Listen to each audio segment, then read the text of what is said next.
What a scene at Jackson State, and what a scene it is here in Morgantown as well. TCU in West Virginia with the leaves changing, the sun shining, a perfect day for football at Mountaineer Field. As we welcome you to ESPN College Football, presented by Marathon. You're watching the Big 12 Conference on ESPN.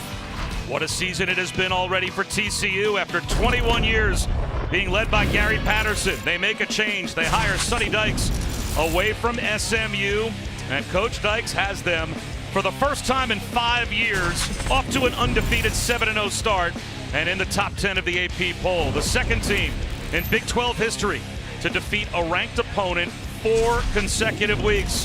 One of 6 remaining undefeated teams in FBS. A path to the playoff? Very possible. Bob Wischusen here with Roddy Jones. Chris Budden will join us from down on the field in just a moment. Is it possible? Can Horned Frog fans really believe and dream that this could happen? They certainly can. I mean, the hardest part of the schedule is behind them. You're sitting here at 7-0 undefeated, but they're going to have to remain undefeated because with what they've got coming up, I don't think their resume will hold up with one loss. And the Big 12 is a league where the competition, the level of talent between the teams is pretty slim from top to bottom. So they're going to continue to have to battle it out. But this offense is one of the absolute best in the country with Garrett Riley leading it as offensive coordinator. And Sonny Dykes has one of the best stories in college football. And Chris, this is an opponent that West Virginia knows well. Yeah, if you're West Virginia, take some confidence in the fact that you've seen so many of these pieces against TCU's offense.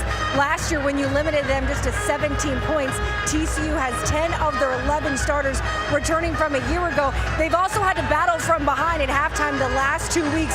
Sonny Dykes, though, telling us that this is a team that is confident and never panics. Kind of reminds him of those Mike Leach Texas Tech teams he was a part of many years ago. Not a pattern, though, Roddy, that you want to continue to repeat. They don't want to find themselves down 17 and 18 points routinely, especially in the second half. They've found ways to pull these games out of the fire, but they're looking for a much better start. It's not where you want to live. And they've had a run of teams where they've been able to get to the backup quarterback in those games as they've mounted these comebacks. West Virginia won the toss and deferred. The always dangerous Darius Davis back deep to receive. He's going to bring it out from 4 yards deep. He's got 5 career kick return touchdowns, 4 on the punt side, and he only makes it to the 19-yard line. Well, what a story Max Duggan has become. Starts off the year as the backup quarterback. Of course, his father played football at South Dakota, longtime high school coach. He was the Gatorade Player of the Year in Iowa back in 2018. So all of the high school credentials necessary. He might have been the backup to begin the year, but he's played a ton of ball. Started all 6 games after the season opener when Chandler Morris went down with a knee injury against Colorado. And I mean, there's a chance, Roddy, he could end up in the Heisman conversation if he's not there already. The numbers certainly support it, and the story of this team, the performance of this offense does as well. Kendre Miller gets them started with a gain of 6. Bob, the run game for TCU, as much hype as Max Duggan gets, he's going to be a part of that run game. But the run game of TCU and the performance of Kendre Miller, I think it's been one of the most impressive things about this offense. Garrett Riley called it their get-out-of-jail-free card with how consistent they've been. Miller empties the backfield. Quarterback run with Duggan is very dangerous, always an option. Although it seems like he's a little bit more of a progression read quarterback and then go than maybe the one read quarterback and run that he used to be. He is, and that's sort of the development that we've seen this year from him. The system really fits. I mean, that was just a little read where if he likes it, he can throw the swing pass to the running back. If not, you've got a draw built in. They like to get him running the ball early in the game to kind of get him in the flow.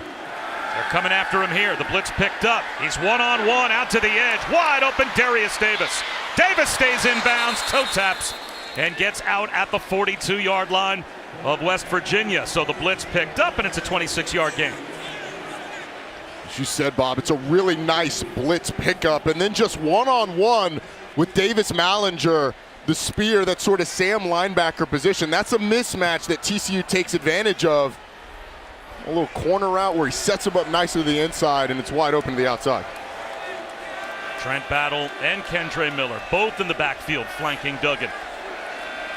Little zone read, a swing pass out to the edge that was blown up and dangerously thrown by Duggan.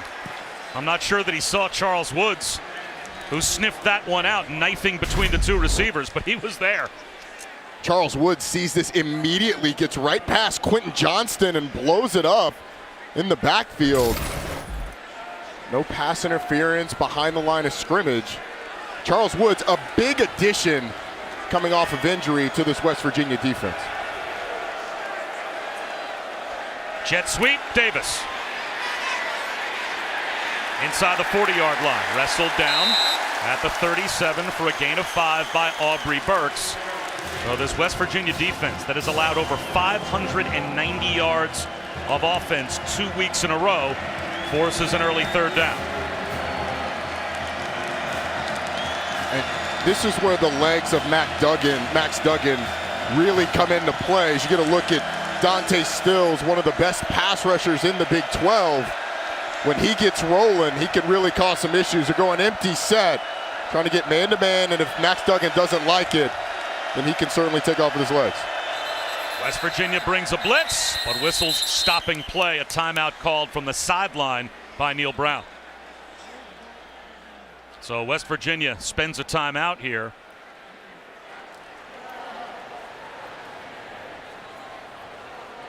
So before third down and 5, an opportunity to take a look at the impact players. And Roddy, Quentin Johnston, he is an NFL first-round potential pick in the making. A lot of the talk coming into this year was about Jackson Smith-Njigba and Keyshawn Boutte, but over the course of the season, Quentin Johnston has really emerged as a guy that could be that #1 overall receiver drafted. Big, strong, fast. I think his speed-size combination at 6'4" is impressive. Then we just talked about Dante Stills, been a 5-year player for West Virginia, a guy that has 54 games played in his career, has had to move around a little bit more this year and sort of sacrifice the individual stats, but still one of the best and most disruptive defensive linemen in the Big 12. Of course, his older brother Darius was an All-American alongside him at one point here at West Virginia. So after the timeout, third down and 5. Amari DiMercato is the running back to the left of Duggan.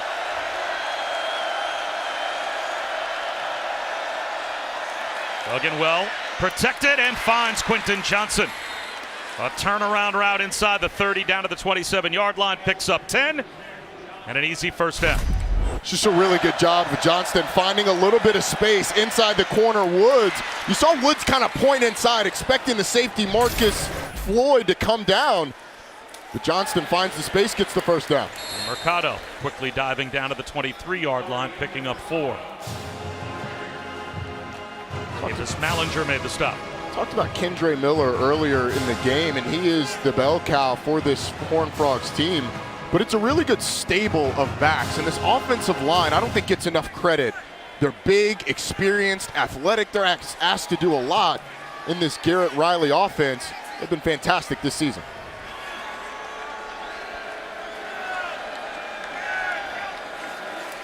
Play action. Under pressure is Duggan. He's got nowhere to go. The blitz from Jared Bartlett gets home. And is that a big negative play? Outside the 35-yard line. It's a 12-yard sack. Well, there he is, and you're going to see the guard come around and try and block him off the edge. And the speed just to get around Steve Avila, coming around, trying to block, kick him out. Bartlett able to create a big play, and these are the situations where West Virginia has to be able to get off the field. TCU is a big screen team on 3rd and long. They're going to make you tackle an open space someplace, and that's an area that West Virginia has struggled with at times. Davis in motion, 3rd down and long. Duggan fires one over the middle, and that is incomplete. Through the hands of Blake Knoll. Knoll took a shot. He's still down, slow to get up. And this may be a punting situation now for TCU. Let's see here. They're going to try a long field goal or send Jordy Sandy out to see if he can pin West Virginia deep. It looks like it will be the punt group that will come out. So a 12-yard sack knocks them out of field goal range.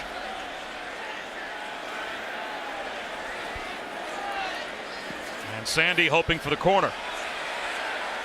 And knocks it into the end zone on a fly. So West Virginia will have it for the first time when we come back. Perfect day to bring the kids out and watch some college football. West Virginia takes over for the first time, and JT Daniels at quarterback. Had terrific high school credentials, obviously, coming out of Mater Dei.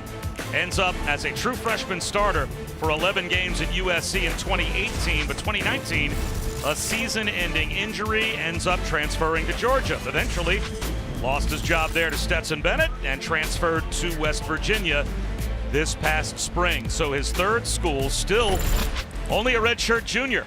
And he's got C.J. Donaldson, a true freshman, in the backfield. Play action on first down. Here comes the blitz. Avoids a sack. Gets out of the pocket. Shovels one to Donaldson. And he gets back to the line of scrimmage. The talent with JT Daniels is evident. The arm talent, the consistency is what you're looking for. He's a guy that over the course of his college career has been looked at as a potential NFL pick, maybe even a potential first rounder, but he has to put together the consistency. And coming off his worst game in a West Virginia uniform, having thrown 3 interceptions a week ago, some of those not totally on him, but he's going to be looking for a bounce back performance. Well, this time under center. And a bootleg out to the right. Easy pitch and catch to Traylon Davis. The tight end's got a first down. How about Grant Hill going early in the game? It's something a little bit different. Play action boot. Gets it to Davis, and there's a late flag thrown in the secondary on the play. We'll have to check the penalty marker. After the play was over, personal foul, face mask, defense number 26, 15-yard penalty, first down. So Bud Clark picks up a face mask call. That will add another 15 to the end of the play and make it a 31-yard gain in all. Watch the very end of this as Davis goes down. Grab of the face mask, and as Clark falls backward, rips the helmet off. Sonny Dykes not incredibly excited about that call, but it's clear that the refs made the right one. Play action again. Wide open again. Sam James breaking tackles. Sam James down inside the 15-yard line. 36 more for West Virginia. Jamoy Hodge ran him out. And how about this start, Bob, for West Virginia? Both of these defenses have struggled tackling, especially in the secondary at times, and Sam James is incredibly explosive with the ball in his hands. It's a great route combination, get 2 clear outs, and then James just splits a couple of defenders. It's poor tackling in the open field, and then the speed gets him down inside the 15-yard line. And West Virginia with a nice start on this drive.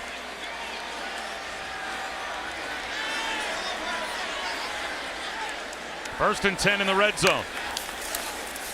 A little shovel pass to Caden Prather. Flag down. Knocked out at the 9. But it looks like this is going to go against the Mountaineers. Holding, number 0, 10-yard penalty, repeat first down. Let's check our impact players on the West Virginia offensive side of the ball. We're going to start with the running back, C.J. Donaldson, the true freshman, with Tony Mathis out, a guy that had been playing really well. He's going to be asked to carry a big load. Had 125 yards on 7 carries in his first career game against Pitt. He's a really talented big back, in the defensively, Travius Hodges-Tomlinson, their best cover corner. He's going to be matched up against Bryce Ford-Wheaton a lot. He's excellent in run support as well, playing to the boundary. The nephew of LT, LaDainian Tomlinson. They keep it away from him, though, and give it to Donaldson, who finds a crease to the 11-yard line. We got the penalty yardage back and more. Picked up 12. Josh Newton made the stop. So now it's second down just outside the 10-yard line. Bob, we had a lot of talks with these coaches that come from the Mike Leach air raid tree about how important the run game is to them. Both of these teams want to run the ball as much, if not more, than they do pass the ball and find that balance. And it's been excellent when they've been able to get it going, powering their offenses. And Mike Leach has his fingerprints all over this matchup in particular. As Donaldson gets to the 5. He's down inside the 2-yard line. It's first and goal. He took Nnamdi Obiazer for a piggyback ride. 240 pounds of C.J. Donaldson, tough to bring down. Watch the two pullers, 54 Zach Frazier, 64 Wyatt Millam, just opening up the hole for Donaldson, who, as you said, incredibly difficult to tackle. A guy who they recruited sort of as an H-back, started working at running back. He's got really nice feet, great balance. Can Donaldson finish it off at the goal line? Second effort, driven back. It'll be second down and goal inside the 1. Jamoy Hodge and Mark Perry sandwiched him before he got in. Get a little bit of push on that offensive line, but it's a really nice job by Perry, who's outweighed by about 30 pounds by Donaldson, standing him up, pinning him against that pile, not letting him get in the end zone. C.J. Donaldson has 3 100-yard games during this freshman season. Missed the Baylor game with a concussion. He'll try again. At the goal line, reaches the ball out. They'll say he's short. He was brought down at the 1-yard line, and it looked like after he was down, reached the ball out as Bud Clark made an ankle tackle. I want you to watch when his rear end hits the ground. That ball not quite over yet. It's a good call by the officials. I'm with you, Bob. The backside hits first, and then he reaches out. If he reaches out earlier, it's probably good. It sets up a third and short, third and goal, and inside the 1.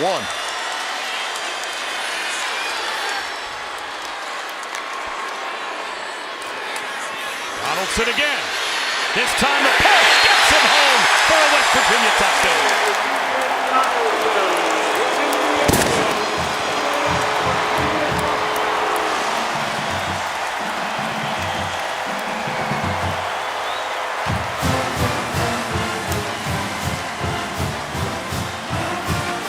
Bob, I'm not sure Neil Brown could have drawn up a better start for his West Virginia team.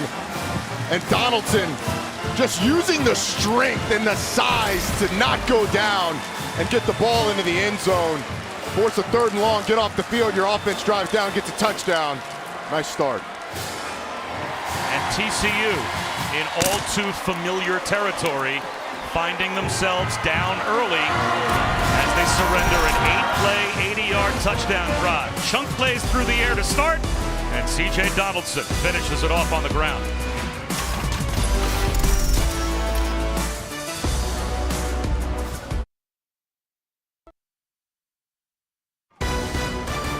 ESPN College Football is presented by Marathon. Get the most out of your drive, and in part by Popeyes.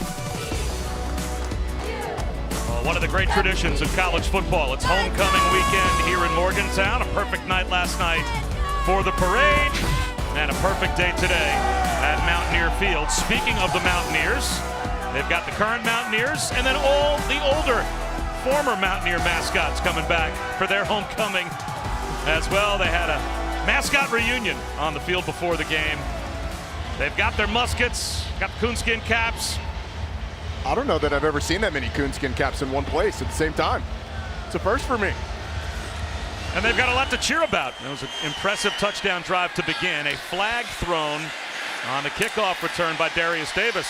He breaks free and spins out to the 27-yard line. Flag back. It looks like offside, most likely, on the kickoff by West Virginia, as it was thrown right at the 35-yard line. Offside, kicking team number 6. That 5-yard penalty will be added to the dead ball spot. First down. So it is a first down for TCU. Our first chance to check in with Matt Barrett. Guys, good afternoon. Time now for your IHG Hotels and Resort Studio update. Going to check in on Syracuse and Notre Dame. Early action in this one. Brandon Joseph at the pick 6. This is the earliest defensive scored touchdown in any game all season. 7 seconds off the board, but Garrett Schrader comes back. Arundé Gadsden the touchdown. We are tied at 7 apiece at the Dome. Here's Max Duggan breaking free on first down. An extra gear and finally tripped up. Flag down, back at the line of scrimmage. Holding, offense number 18. 10-yard penalty, repeat first down. The wide receiver, Savion Williams, called for a hold that will erase what would have been a 35 run by Duggan. You're going to see him right there in the middle. It's actually 19 on the backside of the hold, and there's Savion Williams came in late with a hold on the front side as well. And it was a really good play, because even without the hold, they probably get 10 yards. It's a chunk play no matter what, and with Max Duggan's size and speed, he may break it and still have a long run. But Savion Williams, sort of a big receiver they like out in the slot to block. Toss him there. Penalties, sacks, negative plays have hurt TCU early in this one. Well, only a 4-yard penalty net as it was downfield, spot foul. So 1st and 14, wide receiver screen to Quentin Johnson. He's looking to dodge tacklers, and he gets gang tackled. Chris Budden, you were keeping an eye on Quentin Johnston. He didn't look right on the sideline during that last flip of possession. Yeah, he had his right ankle rolled up on it. If you take a close look, you can see the extra tape put on there. Had to receive some treatment from the medical training staff. Was testing it. You could tell because he's running off right now, still wincing in pain. That would be a major weapon to be lost in this game if Quentin Johnston can't go. And it looks like he just gave it a try, and that is not a good sign for TCU. No, it's not. By far the guy they target the most. 60 targets on the season coming into this game. Next closest was 31, and wide receiver 1 right now looks to be banged up. Duggan, he's going to look for the long ball, drops it in behind the defense to Tay Barber. House call, touchdown. Just when you thought the Horned Frogs would be in trouble without Johnston, Tay Barber goes 71 yards, and TCU an extra point away from the early tie.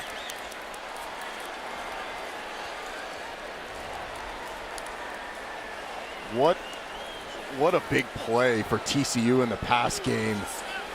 Finding a mismatch, getting Barber up the seam, and I mean, it just absolutely deflated this stadium. Griffin Kell ties it. Tay Barber's 3rd touchdown reception of the season and the 20th thrown this year by Max Duggan. Man, they are a big play offense. And it's because they're dangerous in so many different positions. Tay Barber gets matched up one-on-one with the middle linebacker, Lee Koba. It's a foot race to the end zone. And Tay Barber, with the throw from Max Duggan, ties it up at 7.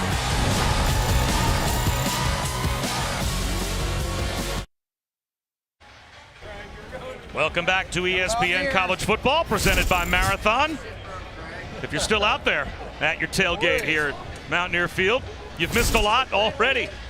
Some major early momentum swings, tied at 7. And now it's back to the offense for West Virginia. Jeremiah Aaron. Kick return out to the 25-yard line, back to Matt Barry. Bobby, we've got some action in this noon window. Upper left, SEC Network, Arkansas, Auburn, ABC, Notre Dame, Syracuse tied at 7 apiece. South Florida, Houston on ESPN2. And Roddy's Georgia Tech Yellow Jackets scooped at an opportunity for a 99-yard touchdown to score. Got tackled, settled for a field goal, up 3-0 on Florida State on ACC Network. Ramblin' Wreck off to a good early start against FSU. It's a beautiful day. The Wrecker up. Let's go. Come on, Jack. How long does that score stay 3-0? Not long enough for me to enjoy it, Bob. Let's not jump ahead of ourselves. Can we have Matt Barry ready for another Georgia Tech Florida State update? I'm imagining soon. Daniels out of the pocket on 1st down. Tucks it under. Pays a bit of a price and gets shoved out after a gain of 3. Travius Hodges-Tomlinson was there to make the stop. 2nd down and 7. JT Daniels' mobility, I think, is one of the more underrated parts of his game. You get a look at Max Duggan, who they've been working on the sideline. Got a little banged, or got a little scraped up. They had to tend to that. They had the massage gun out there. Keep an eye on the legs of Max Duggan, because they're going to be big for TCU on offense.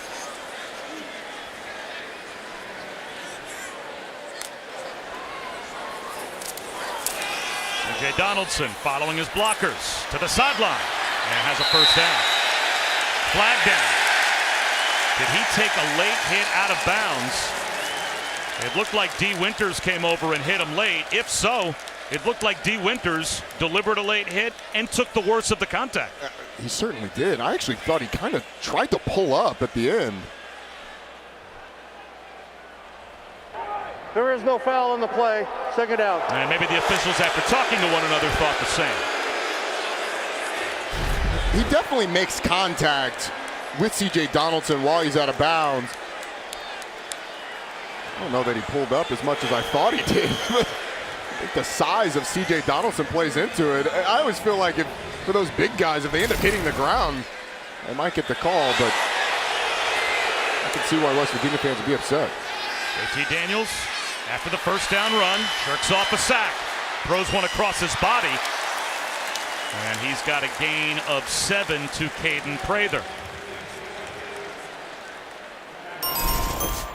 Jaden Daniels, you talk about a roller coaster ride of an early college career. He goes to USC and is a starter during what should have been his senior year of high school, right? Reclassified and got there early and ends up starting about as young as you could start in college football. Heads to Georgia and then lost his job to Stetson Bennett. So 27th career start at his third different school. There goes Donaldson, breaking free. C.J. Donaldson tripped up in the red zone. Josh Newton saved the touchdown.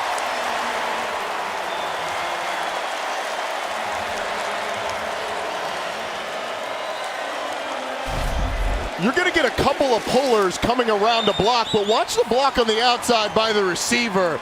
They do a great job of not only setting the edge there, but also setting the edge on the perimeter. And then C.J. Donaldson, when he gets into the open field, shows you that he's got some speed for a big man.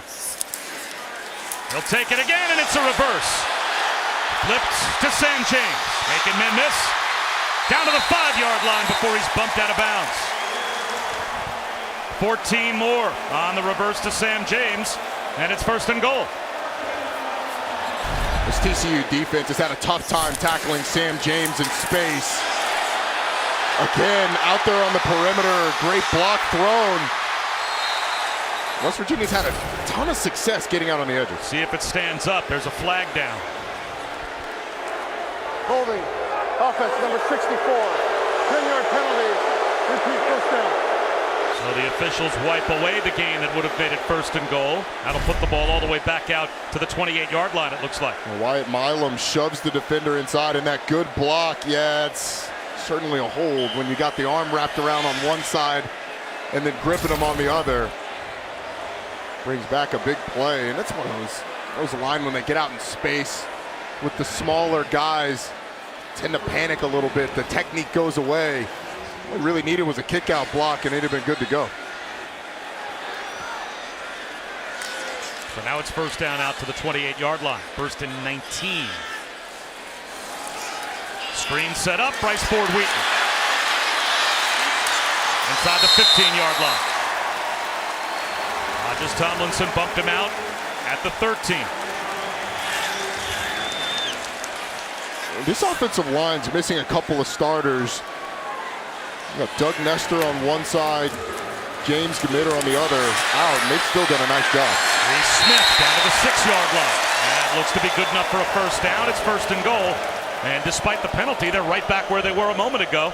1st and goal to go at the 6. And again, it's success on the perimeter, whether it's the receivers or the offensive linemen blocking. That's where they've had it. Justin Johnson breaking tackles. Finally turned down at the 5-yard line. Josh Foster finished him off. And remember, they are worried over on the sideline about Quentin Johnston and whether or not he'll be able to get back in the game for TCU. I think the big thing for West Virginia is they've been able to keep Quentin Johnston and this TCU offense off the field with a couple of long drives. That's sort of the recipe for success for this West Virginia offense, being able to sustain drives and keep Max Duggan and crew on the sideline. Well, they could make this the last play of the opening quarter if they choose. See when they snap the ball. Donaldson bulldozes his way to the goal line. He is short. And that will take us to the end of the quarter. It'll be 3rd down and goal for West Virginia at the 1-yard line when we open the 2nd quarter, tied at 7. It's Justin Johnson, plunges towards the end zone. Looks like he's just short as we go to the quarter number 2.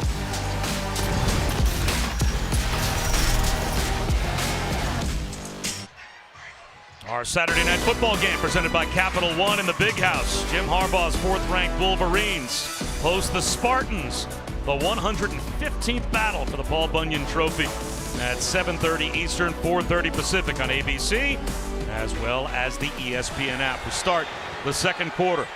3rd down and goal for West Virginia. They'll give it to Donaldson. He gets hit. Second effort. Is he in? No signal yet. The officials running in from each side. West Virginia thinks he has scored. TCU thinks they held him out. Now it's ruled a touchdown.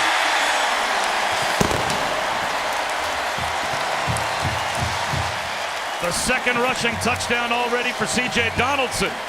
And that was about as delayed a call as there could be. It's great strength, though, by C.J. Donaldson. Actually thought they did a pretty good job of creating some penetration. The question is, when does that right knee go down? Looked like from that view, he kept it off the ground. You got to look through the bodies. And there is a point before he hits the ground with his chest and his shoulders that the knee goes down. The question is, where's the ball when that happens? And would you, on any of the replays that you're going to be able to see in that mosh pit of bodies, ever see the football? And C.J. Donaldson's back turns towards the side where our camera is from the angle that what we just saw. Dylan Horton on the front side for TCU does a nice job of creating some penetration to force Donaldson back. And then where is the ball when that knee hits? And on that one, it's hard to tell when the knee hits as well, Bob.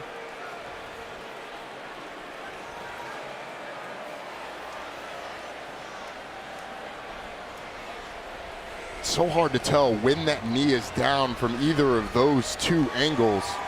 And now the reverse side, right down the goal line. But again, you have to see his knee hit, and you have to have clear vision of the football that it's short of the goal line. And right now, I mean, he just gets lost in a sea of bodies. Yeah, and the replay officials can sync up a few of these looks. Yeah, the replay booth has already sent word to the field that there is no clear view to really even stop the game to take a look at whether or not Donaldson broke the plane. So the touchdown call stands. Leg puts the extra point through, and West Virginia takes the lead again at 14-7. In the next couple of days, we'll have a pair of Week 8 NFL games for you. It starts with ESPN's first ever game in London. Tomorrow morning, 9:30 a.m. Eastern, exclusively on ESPN Plus. Broncos, Jaguars at Wembley Stadium. Head to ESPNplus.com/NFL to watch that one. And then Monday Night Football in Cleveland on Halloween night. The Browns host Joe Burrow and the Bengals at 8 Eastern, 5 Pacific on ESPN, ESPN Deportes. With Peyton and Eli once again on ESPN2. Myles Garrett. Got a quarterback graveyard apparently in his front yard. Burrow's a part of it. We'll see if he stays in that graveyard on Monday night. It's a graveyard that nobody wants to be a part of. You've been taken down by Myles Garrett. Did that guy take your Halloween costume, Bob, there in the middle? Oh yeah, I'm going to be William Wallace for Halloween, absolutely. Fantastic. Yeah, I will spare the world a view of me in a kilt. The world would love that. Darius Davis tracks this one to the corner, and it's going to take a bounce out of the side of the end zone for a touchback as we take a look at today's road test, brought to you by Goodyear. And well, now this truly is a road test if Quentin Johnston and that injured ankle proves to be a factor all afternoon, as they threw a wide receiver screen to him on the next series, Roddy, and he came to the sideline as if to say, guys, I don't know that I can continue if my ankle feels like this. Did you see him working it out? He's running back on the field right now. This is a guy that they talk about as one of the hardest workers on the team, has worked himself to being in consideration at the top of draft boards at the receiver position. We'll keep an eye on how he's able to accelerate and change directions. Those are big parts of his game. Todd McShay has him right now as his number 5 receiver is Kendre Miller. turns the corner. Another flag is down as he is dragged out of bounds. But again, we'll have to check the penalty marker after a would-be 16-yard game. Offense number 74, 10-yard penalty, first down. It's another holding penalty that wipes away a run. Down to Chris. Bob Johnston spent about 5 minutes in the medical training tent getting some treatment. You can see that he has got a lot more of the tape around the right ankle all the way up through the calf. He was testing it on the sidelines. Could tell was still in some pain, but he's going to battle through it. And to be honest, Bob, when you have an ankle injury like that, the change of direction is sometimes the hardest part. Once you get moving in a straight line, that you can do on an ankle that's been a little twisted up. So you may see more straight vertical routes in the screens and stuff. They set the screen up. It goes nowhere. Kendre Miller dragged down by Jordan Jefferson. Let's check in with Matt Barrett.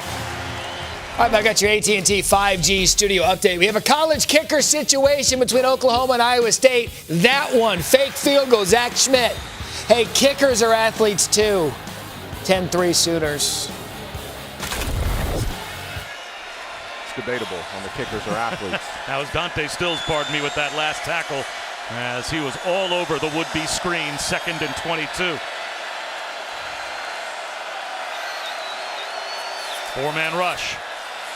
Duggan from a clean pocket rifles a shot back up to the original line of scrimmage to Savion Williams to make it 3rd down and 10.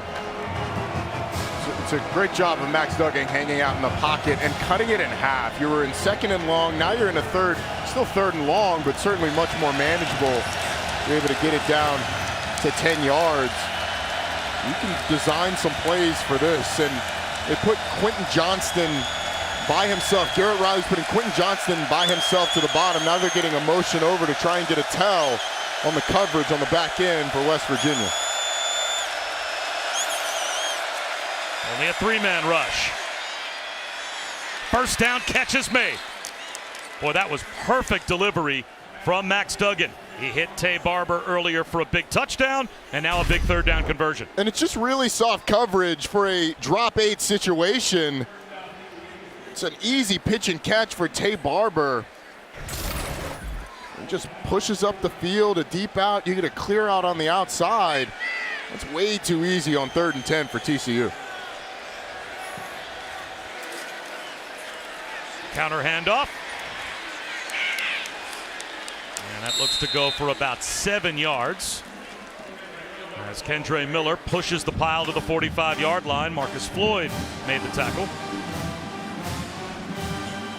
Kind of feeling like one of those games, Bob, that you can't miss your serve. Both of these teams have been able to move the football. And these defenses have had a tough time for the majority of the season stopping people consistently. They've had it in stretches and spurts. But it feels like it's going to be an offensive shootout. A good old-fashioned Big 12 game. Play action. Duggan, again, all kinds of time. Floats one and drops it into Johnston. He's gone. Touchdown. From the medical tent to the end zone for Quentin Johnston.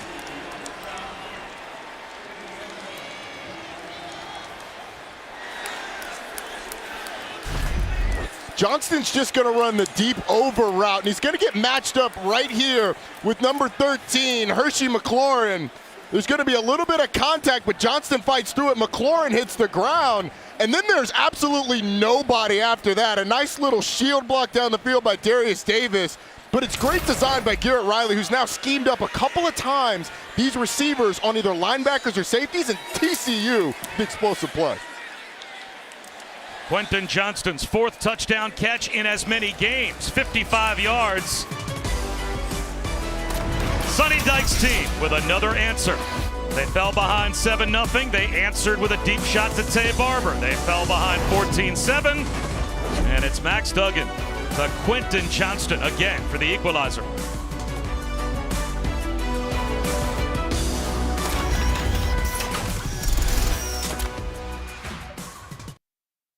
Back here at Mountaineer Field, may have been a slow start to the season for Quentin Johnston, but Roddy, he has been every bit the go-to big play wide receiver that TCU would hope for the last 4 games. And on the touchdown catch, you saw the strength to get through contact and the speed to finish. Another update with Matt Barry. Some offense for Penn State, down 10-0 to Ohio State. Granted, a couple missed tackles. Either way, Parker Washington does the rest. Gets a block downfield. 58 yards later, Nittany Lions on the board. 10-7 down to Ohio State.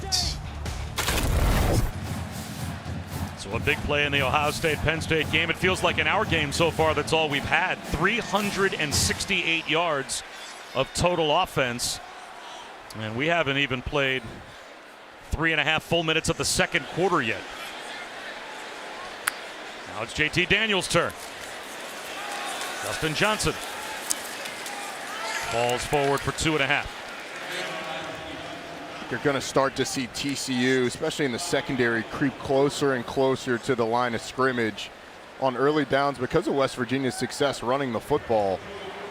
And then JT Daniels is going to have to make some plays down the field, but I like the approach early on from Graham Harrell. Run the football, get some easier completions, make TCU tackle in space, and really bleed the clock on these drives.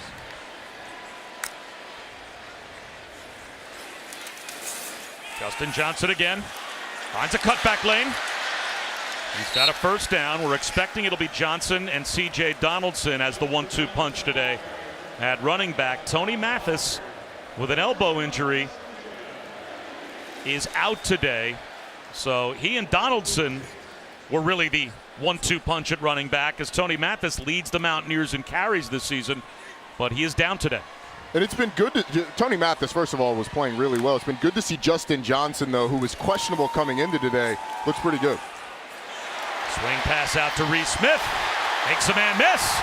Dodging tacklers, gets all the way down inside the 45 to the TCU 40-yard line before he's bumped out.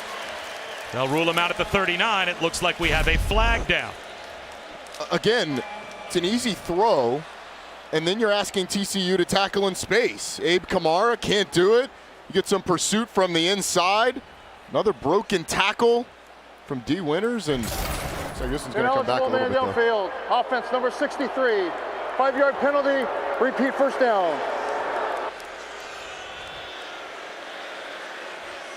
Well, West Virginia's without a couple of starters at guard today on the offensive line, and so that depth being tested, and you get a man downfield penalty. I think it was either 64 Wyatt Millum or 53 Jordan White. The starters out there for West Virginia. Nonetheless, I mean, you've kind of seen the recipe here for West Virginia. Run the football, get the ball out quick, make TCU tackle you in the open field. Brown a little fired up, though. Smith makes another catch. This time can't break a tackle. And he is out of bounds, 8 yards shy of the first down. Kamara made the stop, so it's now 2nd down and 8. It's worth mentioning in that TCU secondary, Millard Bradford, their starting nickel, one of their best players, has been banged up. He's available in emergency situations only, so there's been some shuffling in that secondary as well that JT Daniels has taken advantage of. Johnson bounces it outside. Uses a stiff arm and gets run out at the 42-yard line. 3.5 yards shy of a first down by Josh Foster. So it will be 3rd down and a long 3, close to 4 for West Virginia. And now if you're TCU, I think the man coverage comes out. They're going to take away those short throws. So West Virginia, and probably heat up the pocket. So if you're West Virginia, what do you have to beat man-to-man coverage? What do you have to get JT Daniels protected and then find something down the field? As they're going to go empty and try and create a little pick to the bottom. There goes Garrett Green, who is a backup quarterback. Takes a swing pass, makes a man miss, has the first down. So JT Daniels stays perfect. He hasn't missed yet. And now he throws a swing pass to his fellow quarterback. And Garrett Green is across the 50-yard line. Talk about a wrinkle. You bring the backup quarterback in, you throw the swing pass. Abe Kamara actually does a pretty good job of shooting through, but misses the tackle. JT Daniels happy with what he sees down the field. And another first down conversion, another 3rd down conversion for this West Virginia offense. Play action. Daniels steps up in the pocket. He wants the deep ball, but his receiver got tripped up. See if a flag comes out. Caden Prather is looking for a flag. Neil Brown, the head coach, all the way downfield, complaining as well. Morgantown not happy collectively as no flag is thrown. That's JT Daniels' first incompletion. I think you actually could have gotten a hold on the back end of that. Their feet kind of get caught up, but watch Josh Newton. You see the tug on the back. A hold should have been called there. I'm not sure it caused the trip, but it's certainly an infraction. This West Virginia crowd was all over it. Yeah, if that ball's in the air, that's pass interference. Johnson. Tough to bring down. Jitterbugs for 4. West Virginia's 3 for 3 on third down, facing another one here, 3rd down and 6. I love those little moves by running backs in the hole. Put a guy in the matrix by just a little what's happening, a little inside, outside. Able to get up in there and make something out of nothing. Garrett Green is back on the field in the slot left. So the backup quarterback. You always have to have your antennas up that maybe a trick play could come out as well if you got a backup quarterback playing slot receiver. Looks like TCU's going to bring pressure. Flags down. It's going to be a false start.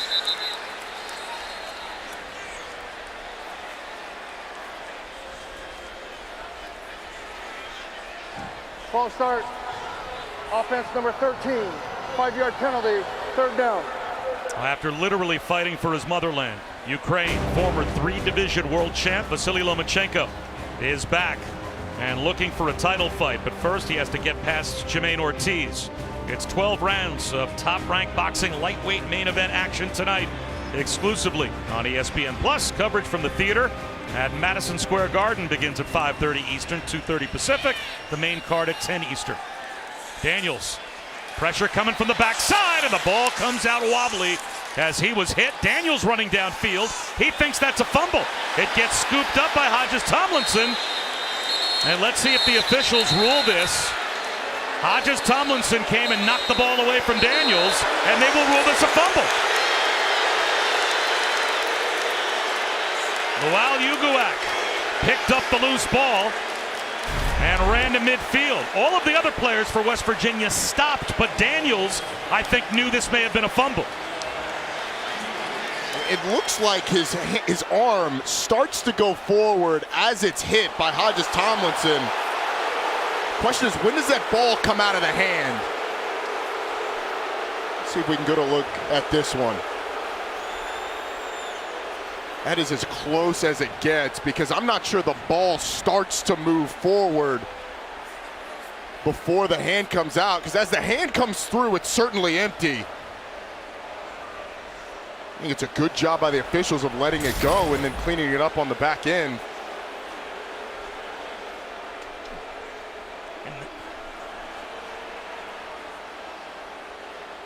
From the 2 looks that we just saw, though, Bob, I think at best it stands, but he has to have firm control of the football as his hand starts to come forward. And the moment that his hand starts to come forward, if he's got control of the ball, it's an incomplete pass. But if that ball's coming out, further review, the ruling on the field was a fumble recovered by the defense. And they have now ruled this, as we said, a fumble on the field.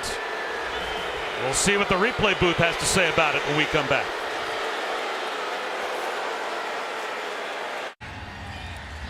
A replay is weighed in, and it is a TCU takeaway. Hodges Tomlinson knocks it out. Uguak recovers. It is a fumble for JT Daniels. You're going to see Hodges Tomlinson come in and knock the ball out. And you said it, Bob. You have to have firm control when the hand starts to move forward.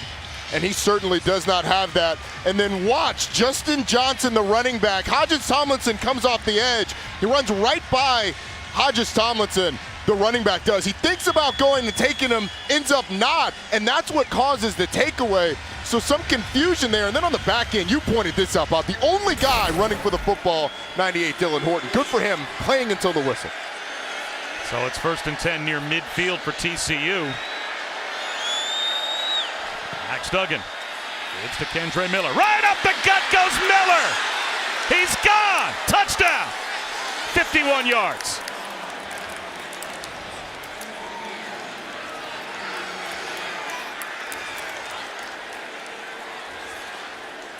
One snap after the takeaway. Kendre Miller guts the West Virginia defense. I'm not sure he was touched. I think Max Duggan may have touched him as he was handing the football off and then patted him on the back and sent him on his way. The definition of hitting your head on the goalpost. A great job by the offensive line, parting the Red Sea for him to run through. All 3 touchdowns for TCU, at least 51 yards. 2 through the air, 1 on the ground. As Kendre Miller's got his 11th rushing touchdown of the season. He's got a rushing touchdown in every game, 9 in a row, in fact, dating back now to last year. And it's been the big plays today for TCU. They force a takeaway on one side. Kendre Miller hits his head on the goalpost.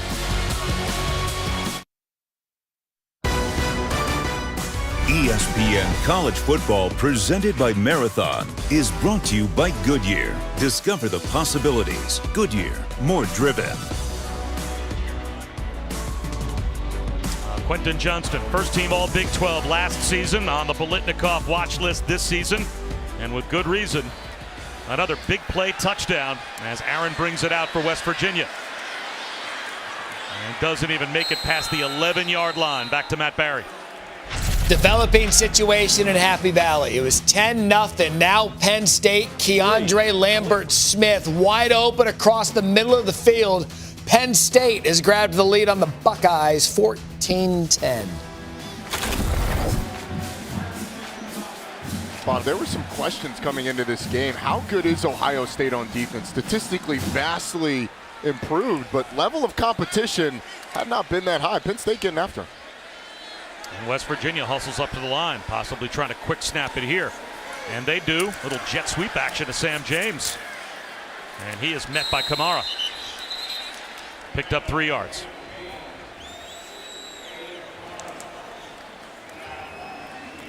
A bit of a different look from West Virginia. And you when you turn the ball over like that and you get the ball right back, they've had a lot of success. All they have to keep doing is exactly what they've been doing, establishing the run on early downs and hitting the plays in the short passing game and making guys miss. But TCU's so good in the turnover margin, from a turnover margin standpoint. Daniels spins out down the sideline, underthrows Bryce Ford Wheaton. He was open, and JT Daniels missed him. Now it's 3rd and 7. Ford Wheaton was on the orbit motion and then just ran a wheel up the sideline. JT Daniels just missed him. I think he was trying to throttle him down a little bit so he didn't throw him into the corner, but and that should have been a big play for West Virginia. Now it's going to set up a 3rd and long.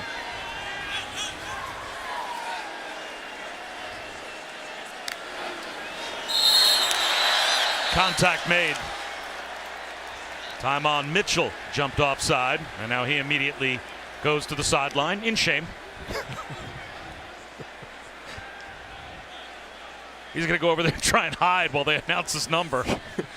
He's 315 pounds. It's tough to hide, big fella. He ran right through the team. Offside. Defense number 91 with contact. 5-yard penalty.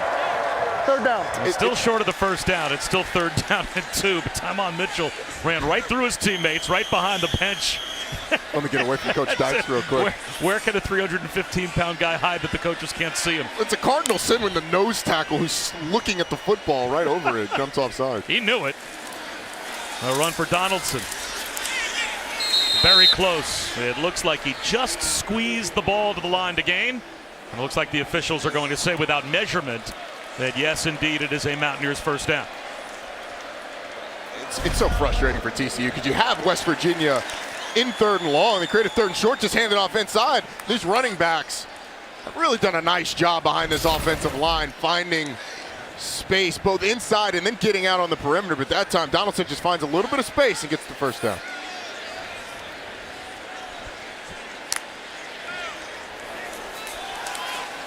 Tunnel screen. Prather bottled up and tripped up. Picked up a couple. Dominic Williams was there to help on the stop. Both of these teams really like the screen game, and in order to stop a screen, the linemen have to feel it. You've got to feel that you've been released too soon and then follow those offensive linemen. Williams who just came in to replace Tymon Mitchell, felt it that time and made a nice play.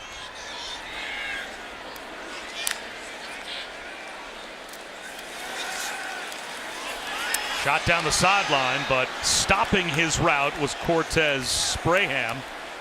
And Daniels well overshot him. Kamara was there in coverage, but that looked like miscommunication between quarterback and receiver. It was, because JT Daniels is looking at the corner and thinking, all right, Braham's going to take it vertical, but the safety comes over the top. Braham reads the safety and kind of throttles it in the zone between the two. A couple of times we've seen some miscommunication setting up 3rd and longs. West Virginia 4 for 5 on 3rd down. Here comes a blitz. Daniels, same shot play. This time it is caught. Bryce Ford Wheaton climbs the ladder, makes a terrific contested catch for a West Virginia 1st down. Graham Harrell talked to us yesterday about the importance of their big receivers playing big. Ford Wheaton's one-on-one with Keon Stewart down the field. JT Daniels puts the ball up, gives his receiver a chance, and the 6'3" Ford Wheaton comes down with it. Sam James wrestled out of bounds after picking up 6 on 1st down. Another stop for Abe Kamara, but with 4:10 to go in the opening half, what a big 3rd down conversion to keep the drive alive. A chunk play for West Virginia. It was huge, and a couple of the interceptions that JT Daniels threw a week ago were on balls like that, down the field, where his receivers either have to help him by knocking the ball down or coming down with it. Bryce Ford Wheaton paid off his quarterback's confidence there. Donaldson, tough to bring down. Very close to a 1st down. Dominic Williams was there on the stop. C.J. Donaldson was not a running back, at least in the minds of West Virginia when they first brought him here. He was brought here as a tight end. We talked to Graham Harrell, the play caller, of course. He said, really in high school, we looked at him as an overweight receiver. But then when he came here, enduring scouting report. Came here at 240 pounds, we started to give him the football, and we really haven't stopped because he gets the ball in his hands, and he has become a heck of a running back. Another screen, dropped. Sam James could not hold on. It'll be 2nd down and 10.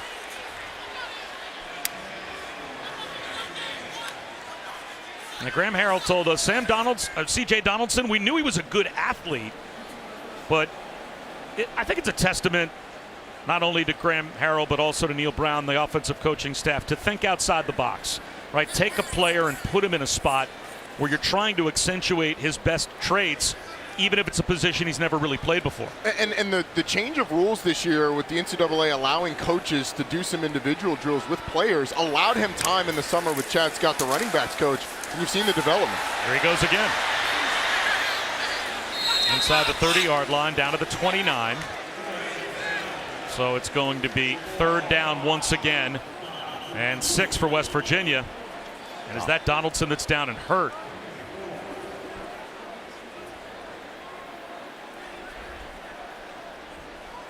So we'll step aside as the training staff looks at C.J. Donaldson.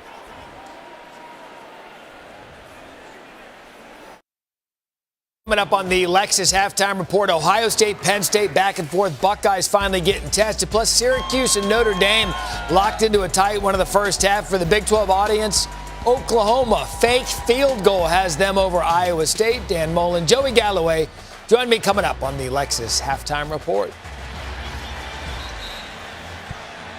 Well, Matt, we've got a tight one here. West Virginia now without C.J. Donaldson to go along with no Tony Mathis. So they're without their top 2 running backs. That's Justin Johnson to the left of JT Daniels. Crucial 3rd down after the injury timeout with the clock rolling. Daniels sings one to the sideline, coming back to make the catch, Prather. And he's down to about the 12-yard line before he's brought down. Another 3rd down conversion, a gain of 17 for West Virginia. They are 6 for 7 on 3rd down.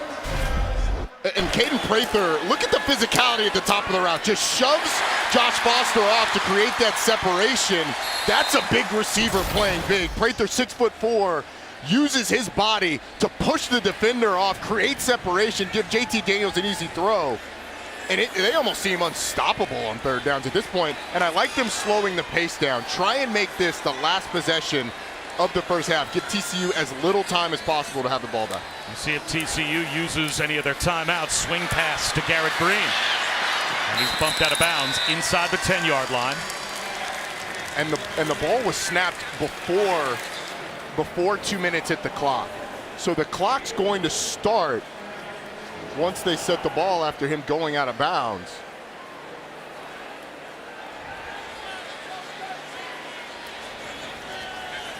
They haven't cranked it up yet. Well, it stays stopped inside of 2 with the 13th play of this drive coming here on 2nd down and 6. Also no Hodges Tomlinson on the field right now for that TCU defense. TCU shows blitz. They'll run right behind it. Johnson got to the 5-yard line. And now I would think if you're TCU, you should use a timeout. Yeah, I agree. Save some time for your offense. And that is what Sonny Dykes will do. Especially because you got the clock stopped. Again, looked to me like he went out of bounds a little bit earlier to get the conference spotlight. And it is the Big 12 Spotlight brought to you by T-Mobile. 3 Big 12 teams ranked, of course, led by undefeated TCU at number 7. How about Spencer Sanders going for his 12th win against a ranked team that would tie Joe Burrow for the most of any quarterback over the last 5 years? And good game between Oklahoma State and Kansas State later on this afternoon as well. The Big 12 is as exciting a conference as there is in the country. You get a team, you look at the standings, and Iowa State's at the bottom of the Big 12 standings, and you look at their games, and they've been so close in every single one. And we said it earlier, but from a talent standpoint, the disparity in this league is not as wide as it is in some of the others. You don't have an Ohio State, a Michigan, and then everybody, and a Penn State, and then everybody else, or a Clemson, and then everybody else. Everybody in the Big 12 right there together. So Travius Hodges Tomlinson, best defensive back for TCU, on the sideline. They're working on his calf. Here's a big 3rd down again. Justin Johnson. Short. TCU is forced 4th down. Popping out of the pile with the football is Mark Perry, but it looked as if the officials had ruled Justin Johnson down.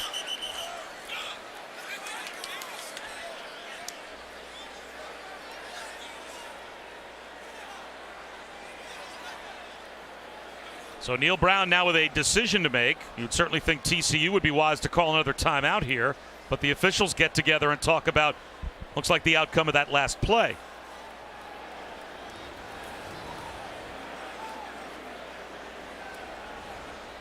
Rolling on the field that the runner was down. 4th down. Timeout, TCU. So there is the TCU timeout, and it makes it 4th down and about 1.5 yards.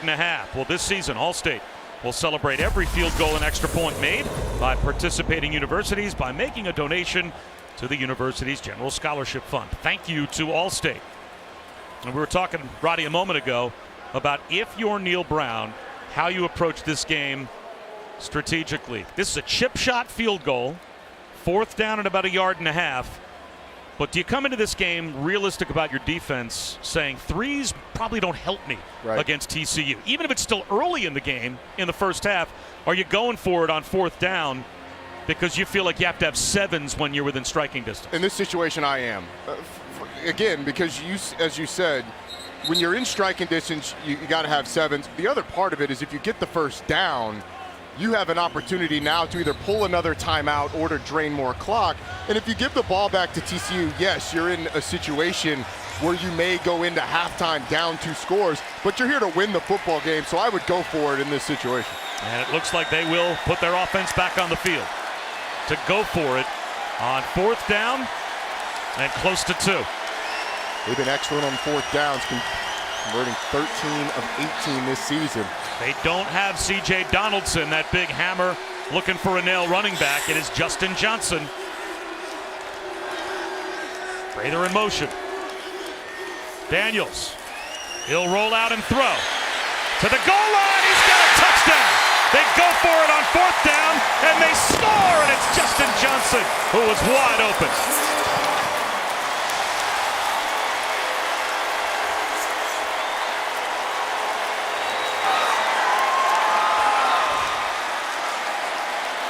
It's a really nice play design by Graham Harrell. It's almost like a two-point conversion play that they roll out on a 4th and short. Frees up Justin Johnson.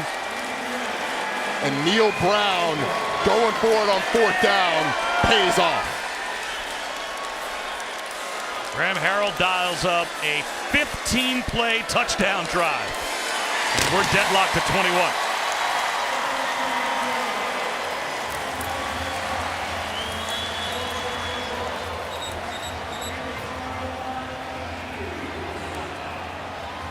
Mentioned the play design by Graham Harrell. You're going to get double slants from the outside, and then from the backside, Justin Johnson's just going to come out, and you're going to get a natural pick, a natural wall for him against those defenders. So you can see right here, this is the only guy that has a shot at Justin Johnson. He's going the opposite direction. Johnson gets some leverage and gets him in the end zone. It's a really nice play design that you see a lot when you're down close to the goal line, when you need a two-point conversion, and having the back-to-the-back side confuses the defense when he comes across the formation on who picks him up. There's nobody for TCU out there to get him, and West Virginia ties the game up. And now if you can get a defensive stop, you get the ball first in the second half. So Neil Brown's defense going to be looking to come up big. Happy Halloween. Whoa.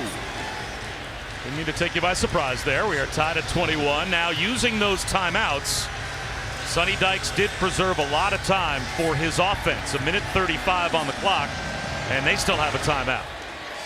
And they have a very dangerous return man from the 6-yard line, Darius Davis. Good job, kick coverage for West Virginia to bring him down at the 27-yard line. Big 12 now on ESPN Plus, a must-have for Big 12 fans. Every Wednesday, Chucky Kemp and Harold Kuntz have the Big 12 Football Weekly show that breaks down this Saturday's games and previews the upcoming week. One of those games will be these Mountaineers in Ames taking on the Cyclones. Coverage begins at 3:30 Eastern, 2:30 Central. So again, join Chucky Kemp, Harold Kuntz for the Big 12 Football Weekly show. If you're a Big 12 fan, you got to have it. Sign up now. ESPNplus.com/Big 12 now.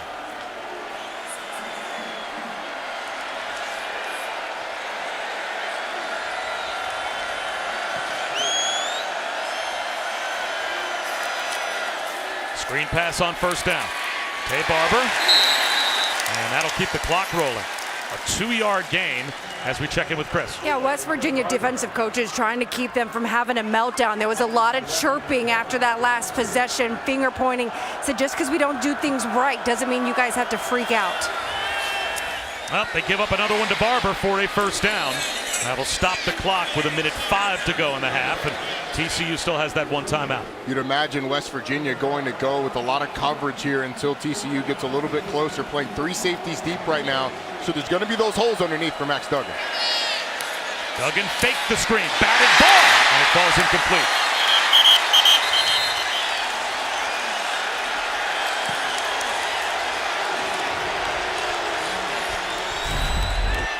It's a nice job of West Virginia knowing they're not going to get to the quarterback. So you get close enough, does Jordan Jefferson, to get that big mid up in the air, bat the ball down. But because of those 3 safeties and the corner squatting, it almost operates like cover 2 behind the corner and in that little hole in front of the safety.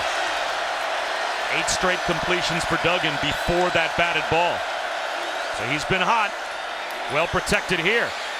Up the seam, low throw, bats up in the air, and off the carom, it hit the ground. The crowd thought it may have been an interception, but it is ruled incomplete. Hershey McLaurin got a hand on it. Good break by Hershey McLaurin. As it goes, straight down to the ground, up in the air. Although you could get a little bit better sales job on the back end of that. Naeem Muhammad. So now it's 3rd down and 10.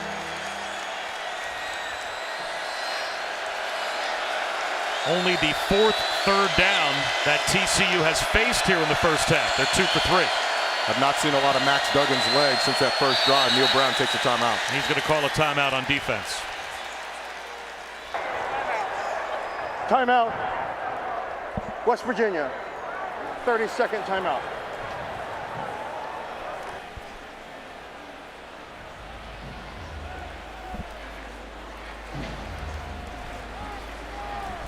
Well, you knew this was going to be a tough place for Sonny Dykes' team to play. Mountaineer Field, and Morgantown always is. Bob Shoes and Roddy Jones and Chris Budden here in Morgantown. But they seem so comfortable, no matter what the score is, evidenced by the fact that they've come from at least 17 down the last 2 weeks in a row. They do feel comfortable in this one. They played from ahead some. They've been able to create some big plays. But this is a mature team. It's a lot of the same guys that have been playing for a number of years for TCU. And Sonny Dykes talked about the confidence that they have in every situation. No need to call on that confidence here. Tay Barber in motion before 3rd down and 10. 3-man rush. Duggan, hole shot, squeezes it in. Darius Davis. The reception down to the 30-yard line for a gain of 28, and it stops the clock. 42 seconds to go in the half. That is a big league throw by Max Duggan. He's looking deep, directing traffic, and he's just going to hoist this one to the sideline and throw it into the stands. But that pass 2 plays ago from Duggan is worth another look. Look at his eyes, scanning to the right, coming back to his left, in front of the safety right before the underneath defender gets there. And Darius Davis, the concentration to hang on to it. That's a heck of a football play in a 1-minute situation where you're trying to get a score before the half.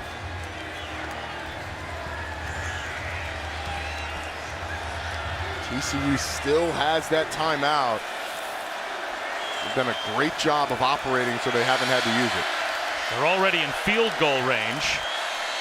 And they'll run it here with Amani Bailey. And Bailey breaking tackles. Touchdown. Amani Bailey. Rifle shot to the end zone. And TCU has the lead.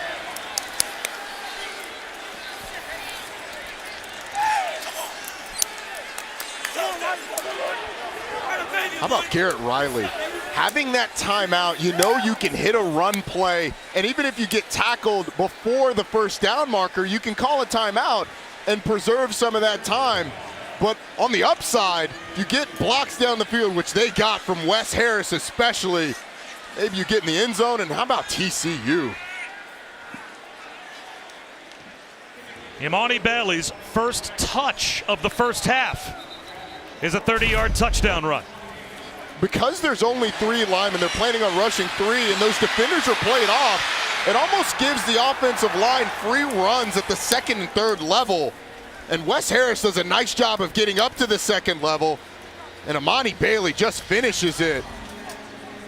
But Garrett Riley called the run game their get-out-of-jail-free card. Well, I would consider that rolling go straight to boardwalk and being able to purchase it rather than just get-out-of-jail-free. That's Park Place type stuff.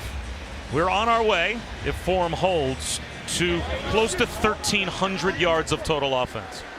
That's 624 yards of offense in the first half. And by the way, West Virginia still has a timeout. How big does that timeout that Neil Brown called on 3rd down become now, though? You'd love to be in this situation with a couple of them, but West Virginia's going to have an opportunity here if they want it to be aggressive, maybe sneak a field goal before halftime. We have not seen a punter since the early part of the game. I'm not sure we will. Aaron on the return. Shy of the 20-yard line. The Saturday night football game presented by Capital One will be in the Big House. Jim Harbaugh and Michigan taking on cross-state rival Michigan State.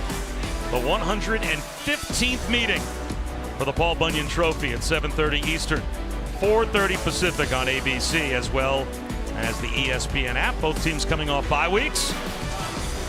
And Michigan, the 10th highest scoring offense in the nation at 42 per game.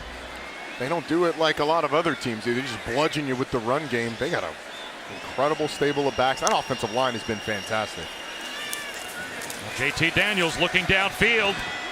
Incomplete. Sagging back in coverage was Johnny Hodges to get a hand on that pass intended for Sam James. So 13 seconds to go in the half. West Virginia still with a timeout.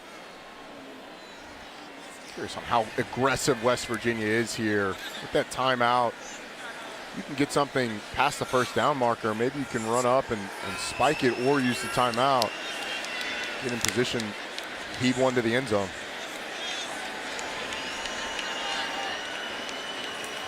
Now they're going to see if they can pop a run with Johnson.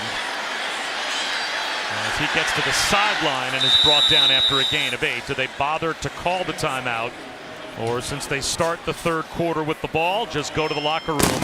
And that is what they will do. They'll take this game to the half.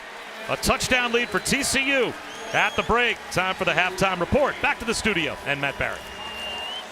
Bob Wischusen, thank you so much as we welcome you into the Lexus Halftime Report. First halftime. Back to ESPN College Football presented by Marathon. You're watching the Big 12 Conference on ESPN. Just about set for the start of the third quarter between West Virginia and TCU. These two teams just keep on throwing haymakers at one another. Over 600 yards of total offense in the first half. Bob Wischusen, Roddy Jones, and Chris Budden. And Roddy, we have seen plenty of touchdowns so far. Yes, we have. It's been an offensive explosion, and they've done it sort of different ways. West Virginia, a lot on the ground, methodical drives down the field, a couple of short rushing touchdowns. For TCU, it's been explosion through the air and on the ground. Tay Barber, Quentin Johnston, and this one, Kendre Miller in the end zone. But West Virginia responded. That was Justin Johnson on a touchdown. But right there, before the end of the half, you had Imani Bailey power himself into the end zone on a run late in the first half. So it's been an explosion of offense, and it's been a lot of fun. And Chris Budden, hopefully you didn't speak to any defensive coordinators at halftime. No, well, Sonny Dykes would like a little bit more of their defense, some more physicality. He said, we're not getting off blocks. We're where we want to be, and we want to be in position.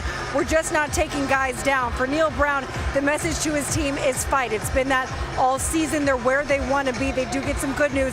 C.J. Donaldson will play in the second half. That's huge for West Virginia. Already without Tony Mathis, as we talked about in the first half, their lead bell cow running back. C.J. Donaldson close behind as the clear-cut number 2. Those two kind of shared top duties as the running back for West Virginia. For Donaldson to be healthy in the second half, or at least be able to play, is big for the Mountaineers. He was such a dynamic player for him in the first half, from his feel, his tough running inside. As you mentioned, at running back, they are very thin right now past the two guys they have playing. So it's going to be huge for a West Virginia team that wants to run the football. West Virginia starts the third quarter with the ball, down by 7. And it will be a touchback. Again, Bob Wischusen here with Roddy Jones. You saw Chris Budden. All right, which of these two defenses has a button to push in the second half to slow things down? Because both teams just moved the ball at will in the first half. I would say from what we've seen, it's probably TCU's, because theirs has been really a tackling issue as much as anything, not being able to tackle running backs and receivers in open space. For West Virginia, they have had some bad matchups. Receivers matched up on linebackers or safeties. That's a little bit tougher to correct. There's only so many guys you can put on those fast guys. So I think TCU is probably the more likely of the two to start getting stops just by bringing the ball carrier down. JT Daniels in the first half, 14 of 19, 163 yards and a touchdown. And he'll roll out on first down. Scooped up by Sam James. And they start off with a pitch and catch. It looks like first down. Jamoy Hodge made the stop. West Virginia go to that under center play action. Hit it to a guy in the flat a couple of times. Nice little wrinkle, giving TCU a different look under center as opposed to being in the shotgun they are most of the time.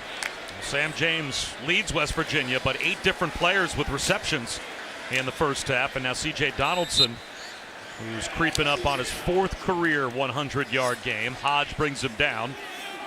So Donaldson now with 87 yards rushing to go with 2 touchdowns. And West Virginia's defense, we talked about who's more likely to get a stop. West Virginia's defense is the one that's created a turnover in this game. Donaldson again. maybe a couple of yards. Travius Hodges-Tomlinson, who we saw off the field to end the first half, they were working on a calf injury, is able to start the second half. So that's a big injury return for the TCU defense. It certainly is. Not only in coverage, but from a run support standpoint, playing that boundary corner at his size, 5'9", 180 pounds. Does an excellent job in run support, which will bode well for him at the next level, where he's likely going to be in that nickel position. 3rd down and 6. Here comes a blitz. Daniels one-on-one down the sideline. Incomplete for Ford Wheaton.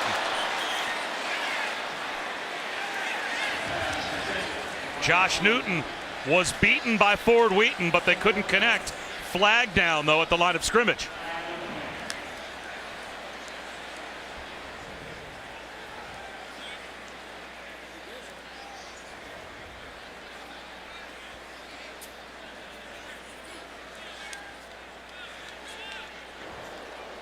After the play was over, unsportsmanlike conduct.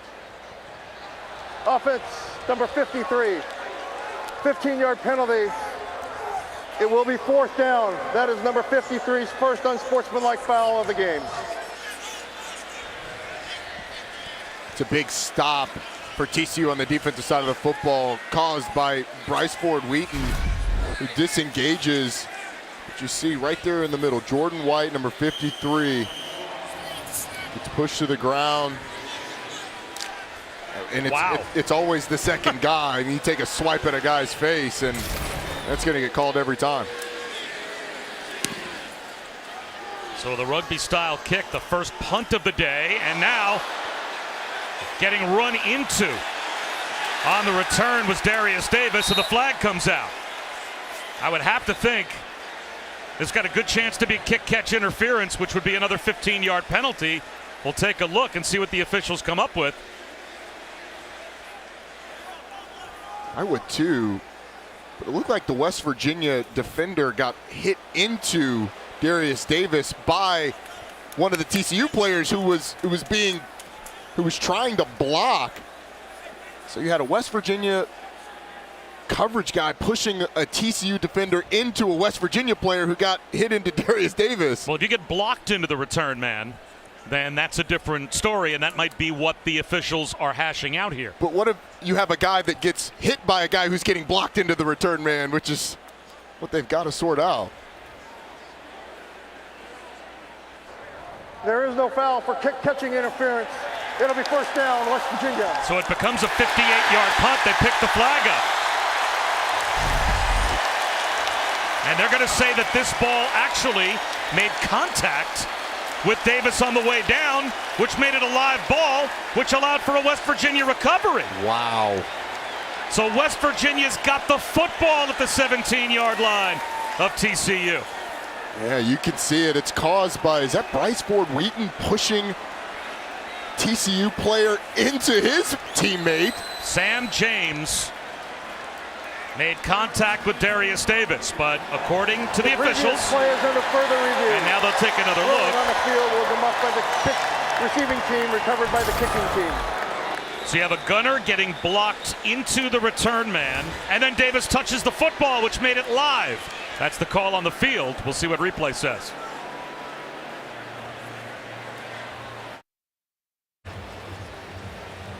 (28-21), TCU has the lead, but the ruling on the field a moment ago was that West Virginia would end up with the football. Sam James blocked into Darius Davis. The ball's not touched. But then watch on this shove of Noah Daniels, 21 in purple and white. His shin hits the football. After kick-catch interference had originally been called, they picked that flag up. And Roddy, you can see the ball was not touched until this push and now. And now they're saying that becomes live football recovered by West Virginia, and replay is still hashing this all out. And the coaching point on the back end of that for Noah Daniels is, why are you hanging out around the football?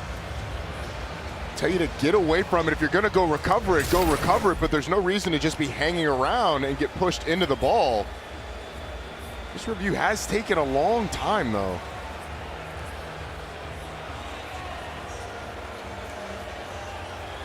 And the crowd's starting to get antsy as well. They began this review at the beginning of our commercial break. We are now well back from commercial break, and you can still see the conversation is still going on.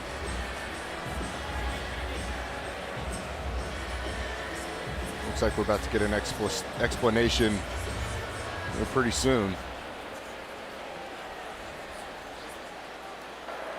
After further review, the ruling on the field stands. First down, West Virginia. And that's surprising. I'm not really sure what through that entire review would have been something that would have overturned the call on the field. In that situation, I'd love to get a little bit more explanation too, just to get an understanding of what they were reviewing as well. A little bit more, or maybe any explanation might be more. But I mean, it's a turnover for TCU, and it counts the same effectively as a takeaway for West Virginia on offense, getting new life. And now you feel like you have to punch this one into the end zone. TCU offensive is going to be tough to stop. And Sonny Dykes not real happy about the explanation and how everything has turned out for his team.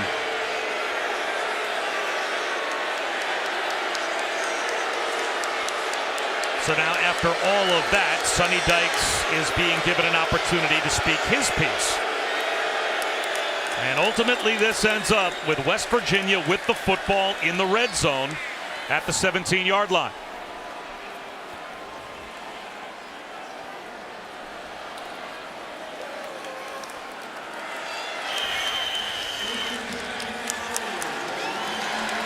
So C.J. Donaldson to the left of J.T. Daniels.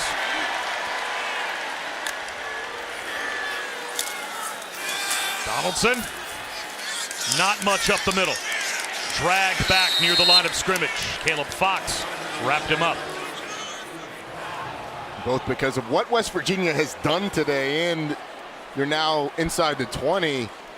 TCU's going to commit a lot of bodies towards stopping the run.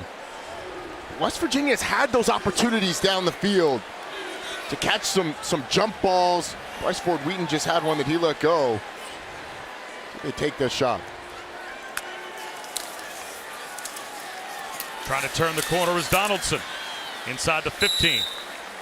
Down to the 13-yard line, picked up 4. So here's a big third down, especially you would think for the TCU defense in the red zone. If you can get a stop, what a huge momentum swing that would be for your team. We'll see what Graham Harrell has in mind. I would imagine Neil Brown has told Graham Harrell, hey, if you can get to fourth and short, we're going to go for it here. You're down 7. You've stolen a possession. They went for it on 4th and short in the first half. They've been aggressive. They know field goals aren't going to cut it here. Joe Gillespie has to get his defense prepared to likely play 2 downs. Daniels. Scrambling. Tripped up at the line of scrimmage and falls. That'll be a sack. Dylan Horton got him around the ankles. He lost a couple of yards. So now it'll be 4th down, but this is at least 7, if not 4th and 8. And it looks like that will compel Neil Brown to settle for a field goal. The sack in that situation, huge for TCU, because you essentially take the decision out of Neil Brown's hands. You have to kick the field goal now, but what a play for TCU, getting the pressure, getting the quarterback on the ground, and forcing the field goal attempt. First sack of the season for Horton. And the field goal from 33 is through for Casey Legg. But that is a big win for the TCU defense as special teams ends up giving West Virginia, Roddy, a gift-wrapped opportunity to maybe score 7. But your defense responds. Offense has carried them so much, but this time the defense gets him out of a jam.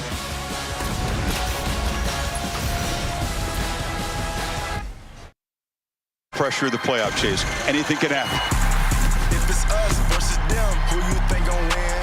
If it's us versus them, who you think gon' win? What are you most interested in seeing with these first rankings?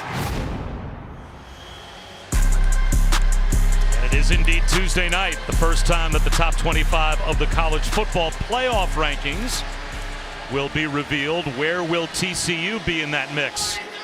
Well, they've got a lot of football left to play. in a 4-point game now to try and figure out where they will be. Right now, they'll be out at their own 25-yard line. And tomorrow morning, our first ever game from London, exclusively on ESPN Plus at 9:30 a.m. Eastern, 6:30 Pacific. The Broncos take on Trevor Lawrence and the Jaguars at Wembley Stadium. Go to ESPNplus.com/NFL to watch. Has anybody checked on Dan, how he's doing over there with the food in London or the getting around? Dan doesn't make out well with food in America. Why would Dan Orlovsky do well with food in London? Good point. It's been a while since we've seen Max Duggan on the field. 1st and 10 from their own 25-yard line. Start this drive on the ground with a Kendre Miller spin. And he is wrestled down after a gain of 3. X-ray low. Made the stop. And now the question's going to be, what adjustments did this West Virginia defense make to prevent the big plays for TCU from happening? Way too many of them in the first half. And I think the frustrating thing for Jordan Leslie is going to be that it came both through the air and on the ground. Duggan steps up in the pocket, floats one to the sideline. Incomplete. Overthrew Tay Barber. 3rd down and 7. The time you get these 3rd and longs, as good as TCU has been on 3rd downs this season, these 3rd and longs are the situations where your defense has to come up with something. Max Duggan running the football has to be top of mind if you're sending pressure. You can't over pursue, and there's a lot of guys around the line of scrimmage right now for West Virginia. TCU is 3 for 4 on 3rd down. Empty backfield. Here comes a blitz. And out to the sideline. Bobbled and dropped by Davis. A fastball from Max Duggan. And Darius Davis couldn't hold on. And it will be a TCU punt. They got what they wanted with Davis on the sideline. It's a pretty good throw by Duggan. Davis just not able to bring it in. Duggan frustrated. He could have done a little better putting it closer to Davis, but certainly catchable. And that's the stop that you're looking for if you're West Virginia, especially with the way that this second half has started. First punt for Jordy Sandy since the first possession of the game, and he barely got it away. And it takes a West Virginia hop out of bounds across the 40-yard line. So this is going to be excellent field position for West Virginia. Only a 30-yard punt. Well, the Saturday night football game presented by Capital One in the Big House, Michigan. Michigan State for the 115th time. 7:30 Eastern, 4:30 Pacific on ABC, as well as the ESPN app. Michigan, at least according to the AP poll right now, would be a top 4 team. They'll take on their in-state rival, and we'll see what shakes out Tuesday night. Yes, we will. Michigan State, ever since the little brother comment in the late aughts by Mike Hart, Michigan State's been on top of that rivalry.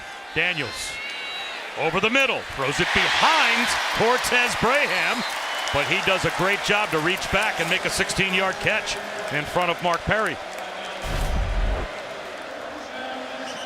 It's a big-time delivery by JT Daniels. A really nice catch on the back end by Braham. Flipping his hips behind him, bringing the ball in. But I like the play action down the field on 1st down. TCU starting to bring bodies around the line of scrimmage. Quick flash fake, little dig behind him, able to complete it.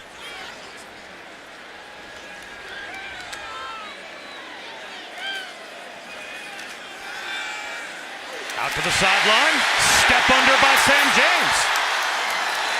He's in the red zone before he's finally brought down. 24 more yards. He broke the tackle of Bud Clark. Similar thought process, just a little fake to the running back, then you sling it out to James, and again, it's the tackling space for TCU coming back to bite him. Had a tough time bringing James down with one guy. I mean, how many tackles has he broken today?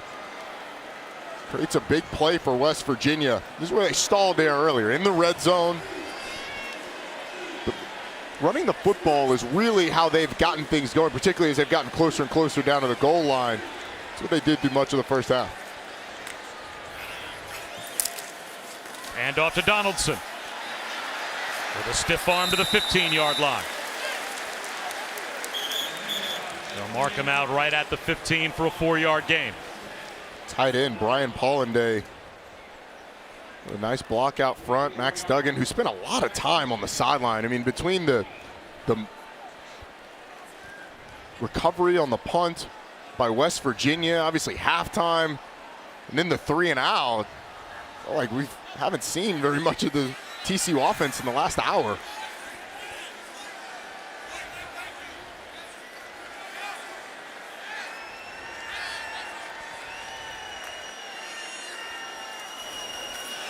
Donaldson hammers his way down to the 12-yard line. 3 more. That should bring him up to 99 yards rushing as D. Winters made the stop.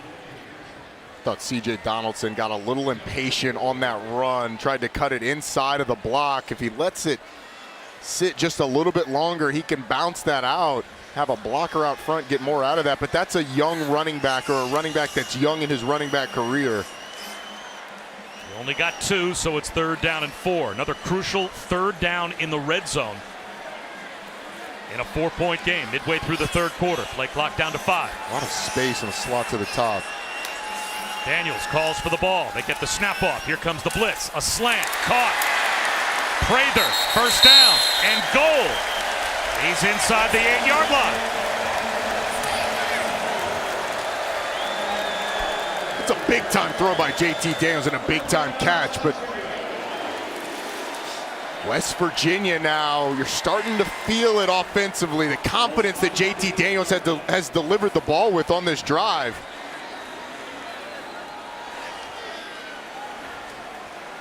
No Tony Mathis. So it's C.J. Donaldson and Justin Johnson sharing the load. Bryce Ford Wheaton, he gets a try on the ground. And that time, the TCU defense was ready in the form of Johnny Hodges. Trying to test that TCU defense on the perimeter. But it's these big receivers that have come up on this drive. Sam James, Caden Prather on that last 3rd down.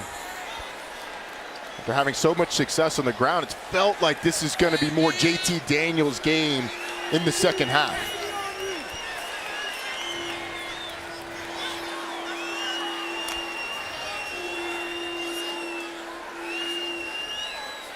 Quarterback run.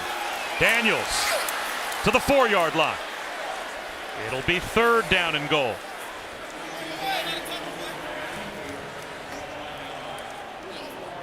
We said this last time that West Virginia got down close. I'm Neil Brown. You're telling Graham Harrell, hey, look, this is 4 downs right here. Field goal, and you're down by 1 still. So as long as you get a positive play here, 4th and goal, I think you're telling your offensive coordinator that you're going for it, which obviously affects the play call. It looks like he's got Bryce Ford Wheaton top of the screen, a one-on-one potentially if he wants it. They're going to throw it that way.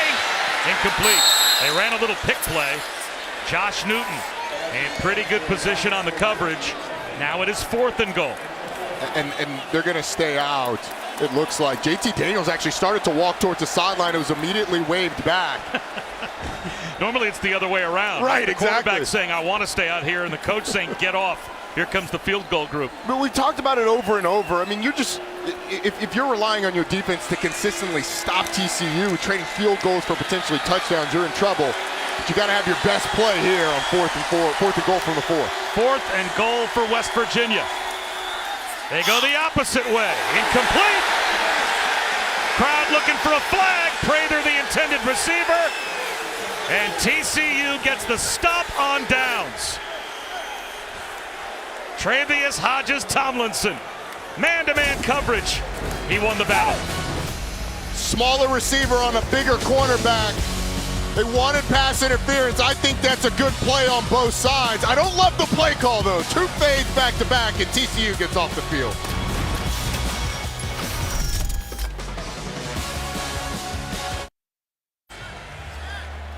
Well, West Virginia just had 2 shots from the 4-yard line to get the ball in the end zone. They go to a fade to the field to Bryce Ford Wheaton on 3rd down, and then on 4th, It's a fade to the boundary to Caden Prather against Travius Hodges-Tomlinson, and it felt a lot like they're hoping for the flag there. I did not like the sequence of play calls. You're going to go fade once, that's fine.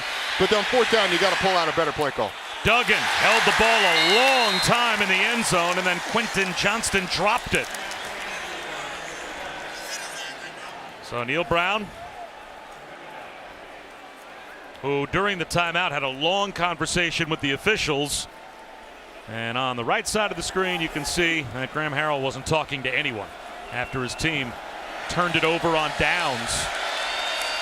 It's second down and 10. TCU at their own 4-yard line.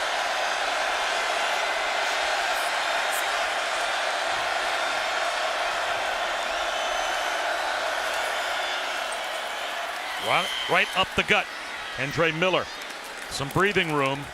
Out across the 10 to about the 13-yard line. Sets up third down. He picked up 9. Lee Koba made the stop, but it's 3rd and 1. Up the middle, Steve Avila and Alon Ali. Left guard in the center. They made that play. Washing defensive tackle down, getting up to the linebacker by Ali. It sets up not only is he given breathing room, but 3rd and short.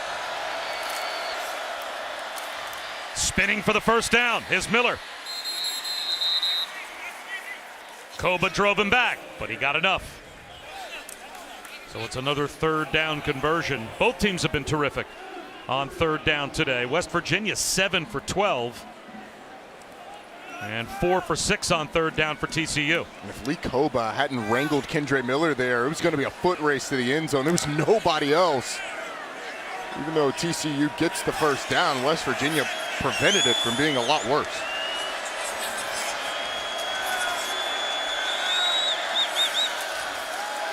Duggan wants the deep ball over the middle, wide open. Savion Williams still on his feet. Now he stumbles. The turf monster got him. And he's down at the West Virginia 27-yard line.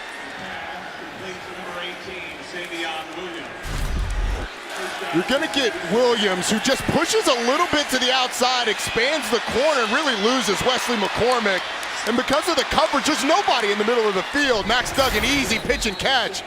Explosive plays against that West Virginia defense have killed him. The way Wesley McCormick was kind of shading Williams to the middle, did it not look like he thought he was going to have some help? It looked like he expected somebody else in the middle of the field. You're exactly right, Bob. There was no one in the middle of the field for West Virginia. Another chunk play. Duggan out of the pocket. And he'll throw this one away. 3 different receivers now for TCU have a reception of 55 yards or longer. So they have been the big play offense they've been all season today. And that one got them out of trouble. And when you look at this West Virginia defense, the secondary has been the weak spot really all year. But when they have been left on islands, they have stood no chance against these TCU wide receivers. And the offensive line's done a good job of giving Max Duggan enough time to find them.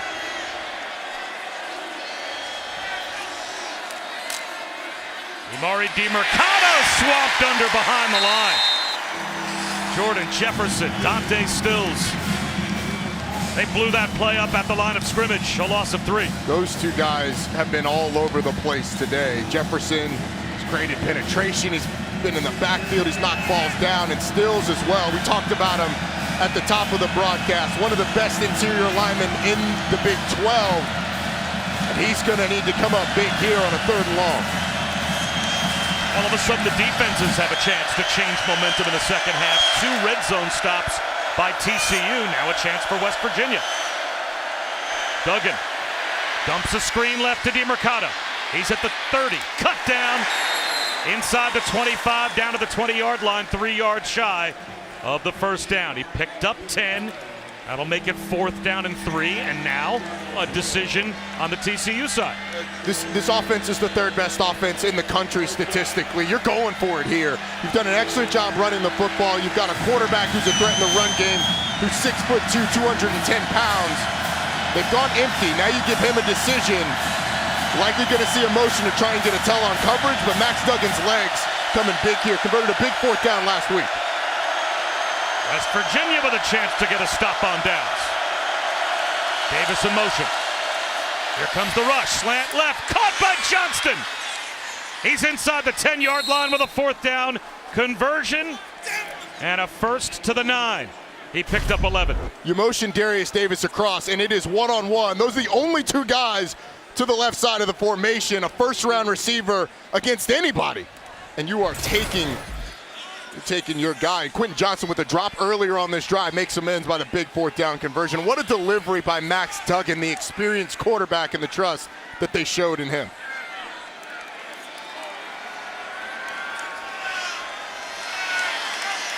Blitz on 1st down and goal. Up the middle, DiMercato to the 6. Koba made the stop.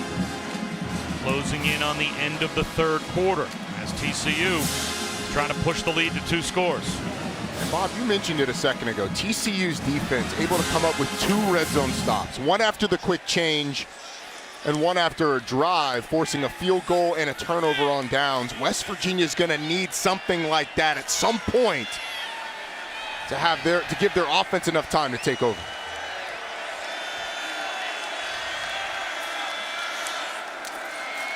DiMercato. Flags thrown as he goes down at the 2-yard line.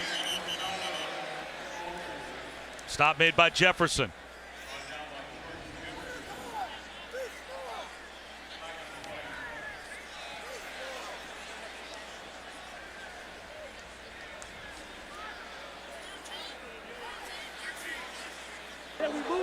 Personal foul, face mask, defense number 13. Half the distance to the goal, automatic 1st down. So on the tackle, the personal foul. Hershey McLaurin, as he comes in, grabs him, puts him right down. Automatic 1st down, and it's going to give West Virginia the ball. Looks like on the 1-yard line is going to go to the 4th quarter. And a fresh set of downs, goal to go for TCU when we come back to Morgantown to begin the 4th. Matt Berry back in the college football studio. Some games here in the early window. Getting good. Syracuse has come back from the dead. They've got the ball moving it down just a touchdown. Garrett Schrader out for the game. Florida State is expected pulling away in the ACC network, as is Arkansas on SEC network. In South Florida and Houston, 42-21. All of this is to say the game on ESPN right now, the best of the lot. Well, Matt, neither team has led by more than 7. As we start the 4th quarter, TCU trying to go up by 2 scores. And they've got it 1st and goal at the 1. They will run it, and they will get stopped. DiMercato with nowhere to go. He lost a couple of yards. Penetration by this defensive line. Again, that's Jordan Jefferson that was right there in the middle of it initially. Able to get a stop on 1st down. And I mentioned it a second ago, this West Virginia defense, they're gonna have to at some point stand up either in the red zone or in the open field and force TCU into a mistake. Johnston in motion. They give it to him, and he gets stopped. A little misdirection, and he got to the 1-yard line and was turned aside. Wesley McCormick stayed home. There was actually some confusion when the ball is snapped. It goes right in to Quentin Johnston, and it almost turns out well for West Virginia. Watch when the ball snapped. It hits Johnston and then ricochets out right in his path. He picks it up on a bounce and almost gets in the end zone because you had Wesley McCormick sort of trailing, but TCU avoids disaster on that 2nd down. 3rd down and goal at the 1-yard line. A late substitution for West Virginia trying to get set. And around. Johnston breaking tackles, but nowhere to go.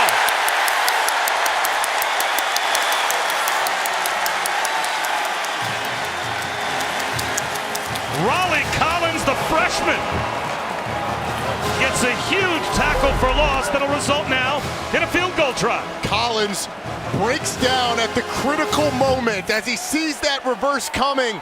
It's a good job by the freshman of feeling that something was off, getting out to Quentin Johnston and forcing the stop on 3rd down. So Griffin Kell from 30. Right down the middle. But we continue to have a game where neither team can build more than a 7-point lead.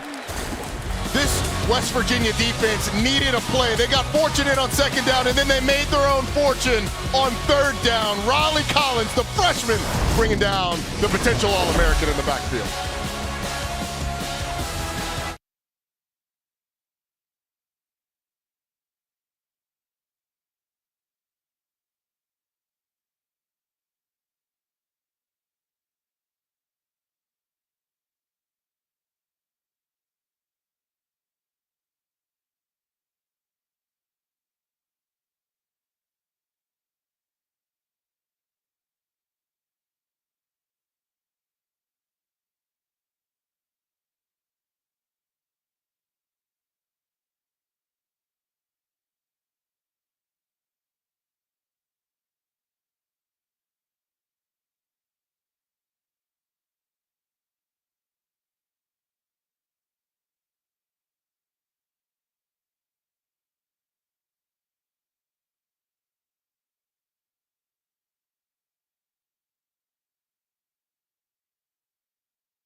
After a first half with 625 some odd yards of offense, Roddy, the defenses are making the big plays here in the second half. And with their backs against the wall, too, that a fourth down play for TCU's defense getting a big stop.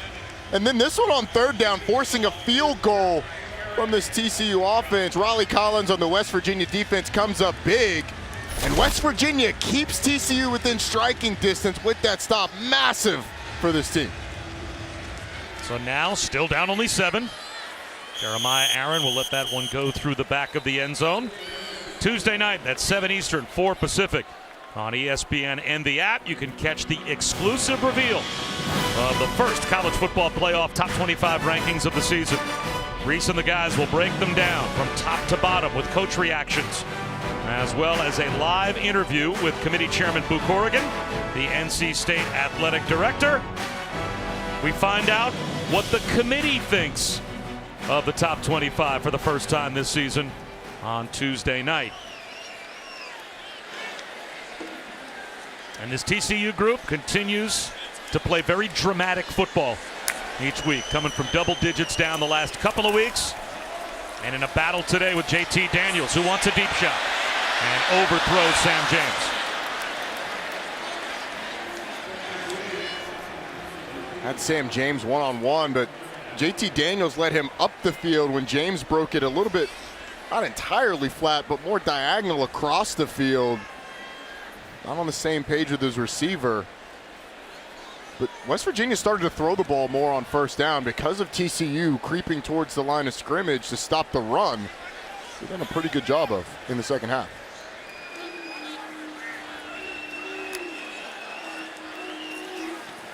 Play action. Daniels on a rollout, under pressure, goes down. He tried to shake off the sack and could not get away from Jamoy Hodge.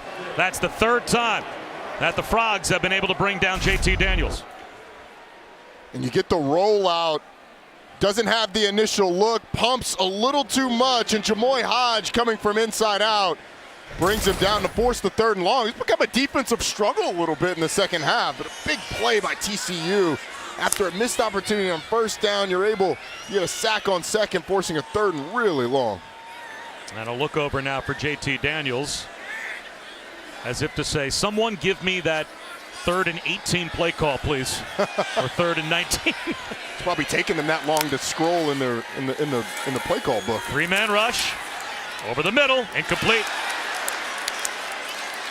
Jeremiah Aaron, the intended receiver. Good coverage from Noah Daniels. Well, the last couple of weeks, the TCU defense, first half to second half, to allow those comebacks, they've been a big story. They allowed 2 second-half field goals 2 weeks ago to Oklahoma State and won the game 43-40, and pitched a shutout against Kansas State in the second half and won 38-28. You can't come from 17 and 18 points down, obviously, unless your defense rises up, and they have. Another short punt. And letting it bounce was Davis. But it will roll near midfield at the TCU 46-yard line. So great field position after only a 38-yard punt. I am not nearly in shape enough to do that. ESPN College Football is presented by Marathon. Get the most out of your drive, and in part by Taco Bell. After a 2-year absence here in Morgantown, the pumpkin drop has returned. The 33rd edition teaches engineering concepts to students by having them design enclosures as they try and protect a pumpkin that's dropped 11 stories off the roof of the Engineering Sciences building. Did you ever do that in elementary school with the egg drops? Well, I mean, I dropped eggs and pumpkins a lot to watch them explode, not to try and protect them. Let's come up with some good contract. Diapers worked well for the egg drop. Wrap it up a couple times. Here's Kendre Miller. First down and then some. Terrific run with great field position to start the drive. One snap, and TCU is at the West Virginia 33. Kendre Miller gets Brandon Coleman out front, pulling from the backside, and does a nice job. He's so good at just slipping blocks for a big back. Guy 220 pounds. He's got great short area quickness, excellent balance, nice patience behind the blocker. Miller again, spins again, and he's close to a first down. Let's go down to Chris Budden. Bob, Sonny Dykes prides this team on the fact that they never panic. They're very calm, but this was the first time after that last possession that you saw them starting to get frustrated. The offensive linemen slamming their helmets down because they weren't able to find the end zone on that last series, but have tried to use that frustration and anger as fuel this possession. Well, they're in position again to take a 2-score lead. They had to kick a field goal, settled for that their last drive down. Kendre Miller's over 100 yards, 108 to be exact. This time, quarterback run for Duggan. Got back to the line of scrimmage, and we have not seen Max Duggan and his running ability play much of a factor today for TCU, and it didn't there. No, we have not. It's a good play by Jarrett Bartlett on the zone read. He looks like he's going to take the back, and then right at the crucial moment, bails and goes for the quarterback. We used to call that an up stun in the old triple option offense. Excellently executed, and it sets up a third down. Max Duggan, as you mentioned, we haven't seen a ton of his legs, but said it a number of times. These are the situations, empty set, third and short, but they can be so deadly. Johnston in motion. Quarterback run again. Going nowhere again is Duggan. On third down, he goes backwards. Sean Martin with the tackle for loss. And now, are you in field goal range if you're TCU? Would they think about going for it on 4th down? And no, they're going to send out the field goal group for a long one for Griffin Kell. I want you to watch Coker on the backside. He starts to lean right before the snap, which gives Sean Martin a tell that counter's coming. He follows right behind and is able to tackle Duggan in the backfield, set up the long field goal. From 46. Right down the middle for Griffin Kell. A big kick to stretch the lead to 2 scores here in the 4th.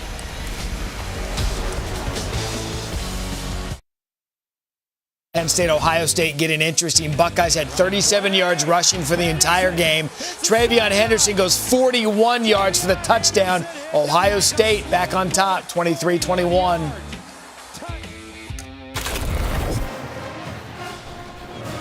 Terrific matchup that obviously impacts the college football playoff between Penn State and Ohio State.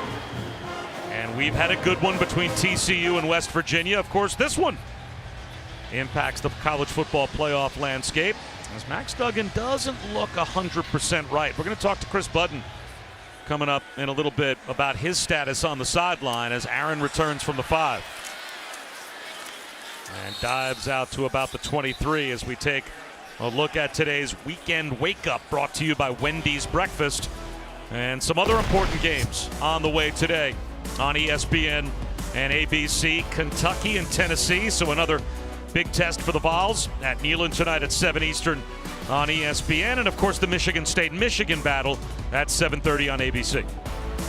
Michigan State-Michigan battle is fascinating, but Kentucky-Tennessee, since Chris Rodriguez has been back for Kentucky, the balance that they've had running the football and their ability to protect Will Levis, I think makes them dangerous. If they can bleed the clock, keep that Tennessee offense on the sideline, maybe force a turnover, it's kind of the recipe for an upset there.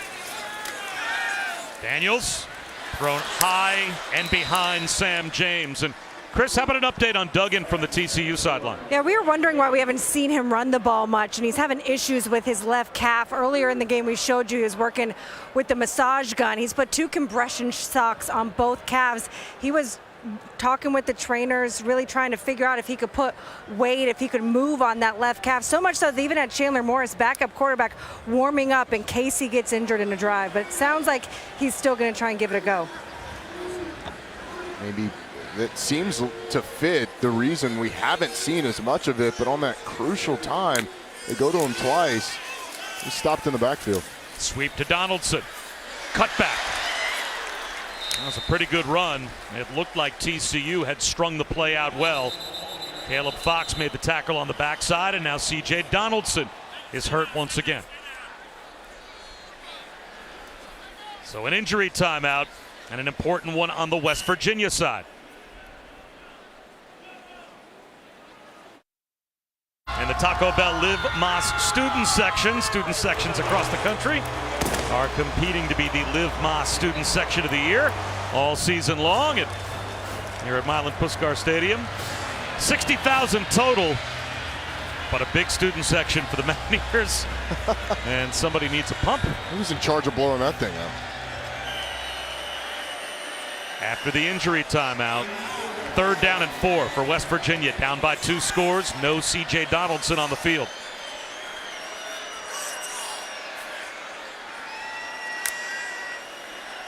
J.T. Daniels has missed on 5 in a row.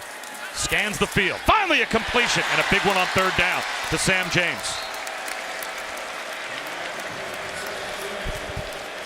TCU shows 6 guys on the line of scrimmage and then drops 8. 3 safeties deep, 5 underneath. James just does a nice job finding a soft spot in the zone. It's a pretty easy read for JT Daniels. Once James sits down, delivers it to him, moves the chain.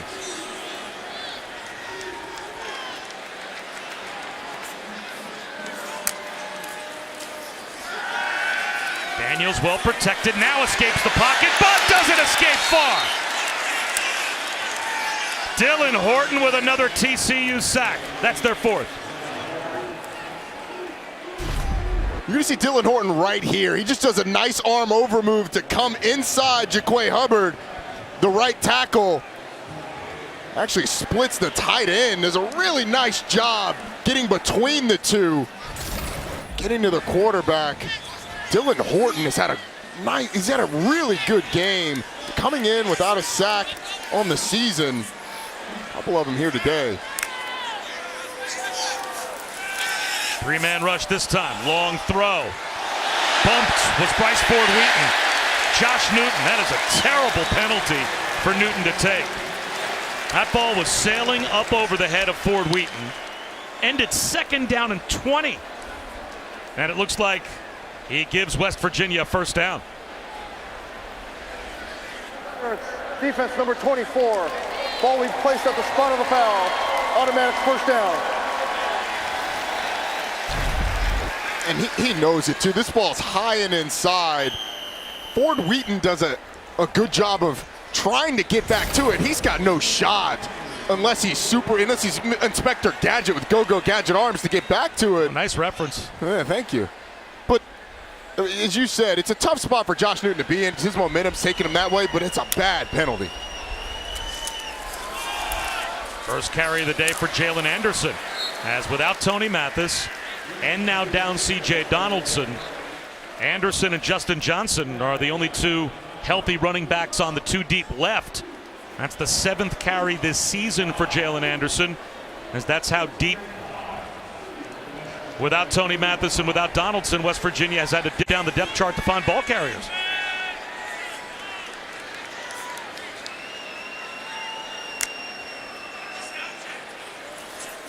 Four-man rush. Shot play. Sam James, the intended receiver, just out of his reach. That was a pretty good throw from JT Daniels, and Sam James could not make the over-the-shoulder catch. Just a hair too far for Sam James, but if you're TCU, you're up by 10 with under 7 minutes. You can't have big plays, and I'm not sure that Sam James tracked this all that well. Well, I think no matter what, it's going to be out of his reach, but maybe you get a dive if you track it a little bit better. But for TCU, there's so much, I mean, you're up by 2 scores. West Virginia has to have the ball twice to get back in this game. If you let them dink and dunk down the field and take time off the clock, you're fine. You can't have big plays. They'll run for it on 3rd down, and they'll be compelled to go for it on 4th down. Yeah. 6.5 minutes to go against a TCU offense that's tough to stop, and you need 2 scores. This is an easy decision for Neil Brown. Question is, what do you go with here? Early in the game, especially with Donaldson, they ran the ball well in these situations. They're letting a lot of time come off the clock even as they make their decision. Justin Johnson to the right of Daniels on 4th and 1. He's got the first down. Justin Johnson moves the chains. That will stop the clock for the moment. And now it starts again. 5:45 to go. This offensive line, it's a nice job there of creating some space. But you mentioned the clock. West Virginia's been really deliberate on this drive. They're going to have to pick up the pace just a little bit. You don't have to go full hurry up, but you have to be aware that you're running out of time. Daniels, tipped ball, incomplete. Tried to find his tight end, Brian Pollanday. Ball was just behind Pollanday, who sits down in the middle of the field. I don't know if JT Daniels was trying to get him to take a step and lead that way, but with a big tight end that's only got 2 catches on the year, you got to put those right between the 8s, help him out a little bit.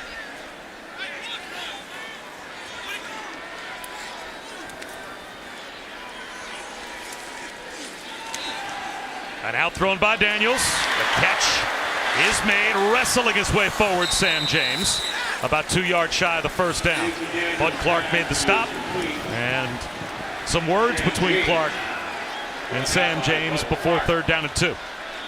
Tell you what, Sam James has gotten the better of Bud Clark a few times today, but Bud Clark has continued to battle his tail off. There's a big-time stop right there. And again, West Virginia sort of taking their time getting the play caller. The 11th play of this drive. And a little collision at the mesh point, but they still are able to dive forward as Justin Johnson gets the first down. And the clock continues to roll, 4:45 to go. West Virginia down 2 scores. And I don't know if we see the sense of urgency from an offense right now that knows they've got to get the ball twice. As high-powered as TCU's offense is, as hard as they are to get off the field. You're giving your defense very little margin for error if you do indeed get the ball in the end zone. You almost have to have a stop on 3 downs. Daniels, he's going to take a shot at the end zone here. Flag out! James, the intended receiver.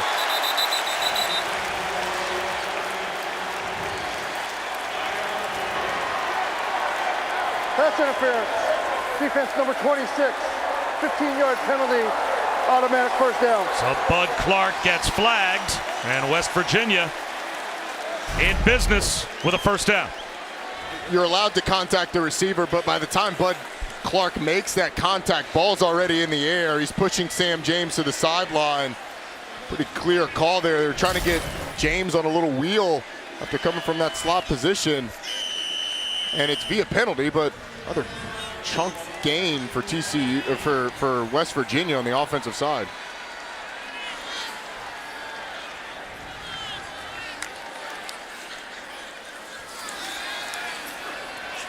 Seam shot at the goal line, reaching out to make the catch, and what a catch it was! Reese Smith somehow holds on for the touchdown.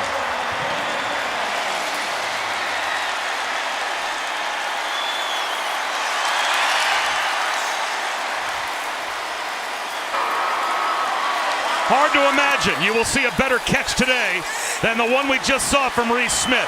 Takes the shot, holds on, and we've got a 1-score game again. This is a great look at it too. Reese Smith diving, takes the hit, and is able to hold on to the football. And this will certainly be looked at upstairs. It is contact to the head of a defenseless player. The question becomes whether or not the contact by Josh Foster is forcible. But as they review the catch, it's a good catch. I don't think it is forcible contact, so it looks like it's been clean. And Reese Smith with a massive catch for this West Virginia team.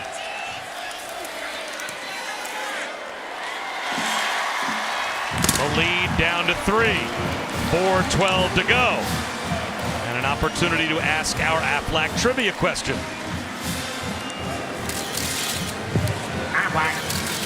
Who holds the West Virginia school record for the longest ever punt return for a touchdown?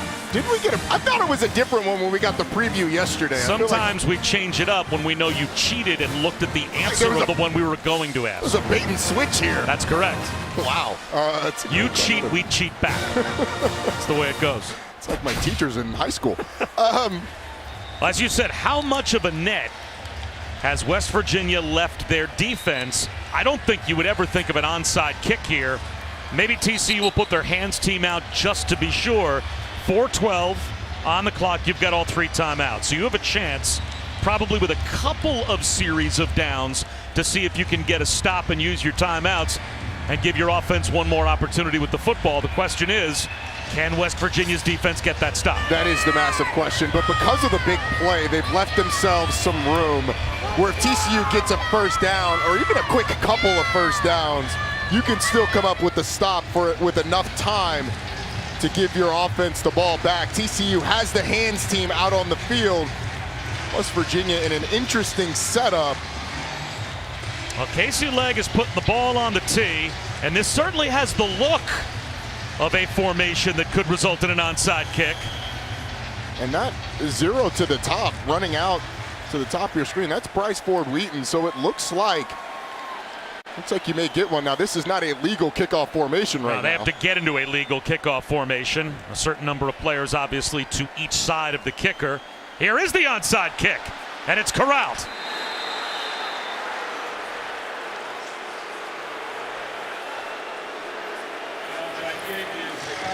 Quavius Spivey was able to hold on to the onside kick and recover it immediately. Now, the game's certainly not over yet. West Virginia's defense now does not have field position on their side, but they still have a chance to get a stop. It's just not great execution on the kick by Legg. Ends up kicking it right at Spivey, who gets a big hop, wisely steps up in front of that 10-yard mark to catch it. I hate to say it, but to me, that decision tells you how much faith Neil Brown has in his defense's ability to get that stop. You'd think if you thought your defense could go out there and get a stop, you'd kick it deep. Well, the counter argument to that is you still have the same chance to get a stop, whether you onside kick or not, and you have another opportunity because you onside kick. There's a tip ball at the line. It falls incomplete. The only thing, though, is you have robbed your defense of about 40 yards of field position by onside kicking. Although, how about the decision by TCU? With the clock, you would think, and milking it down to be on their side, coming right out and throwing the ball on first down. A couple of head scratchers there. You come out, I would think, with a first down run, especially with the success that they've had running the football. Jordan Jefferson knocked it down at the line, so now it's 2nd down and 10. And that certainly saved West Virginia a timeout. Looks like man-to-man. Darius Davis is going to be on a safety. Here comes the blitz. They're going to throw it again. Incomplete. Darius Davis, the intended receiver. So now it's 3rd down and 10, and barely any time has come off the clock with TCU throwing the ball on 1st and 2nd down. And if you're West Virginia, I don't think you go into conservative mode and drop 8 here. Max Duggan has done a nice job of finding seams. You've had some success getting to him. Jordan Jefferson's been able to get in the backfield. You've got Dante Stills. If you can get a stop here, this place will absolutely erupt. Davis in motion. Another blitz on the way. Duggan floats one off his back foot. Jump ball, and it's intercepted! Malachi Ruffin picks it off! And West Virginia's got it back with a ton of time on the clock in all their timeouts. Only the 2nd interception that Duggan has thrown this year, with Jared Wiley, the intended receiver. And what a disastrous possession for TCU on offense. You recover the onside kick, 2 incomplete passes, and then an interception. It gives West Virginia the ball back with essentially about 15 seconds off the clock from when they last scored. Neil Brown has a front row seat, fired up that his defense bails out the special teams after poor execution.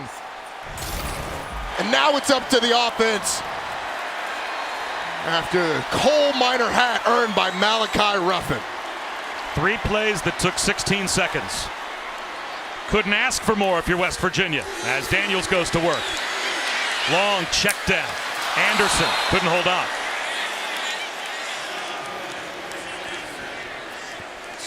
Jalen Anderson in the game because of the injury to C.J. Donaldson. It had been Donaldson and Johnson. Had not seen a lot of Jalen Anderson today. But the redshirt freshman getting more run here in this crucial situation because of the depth concerns at running back for West Virginia.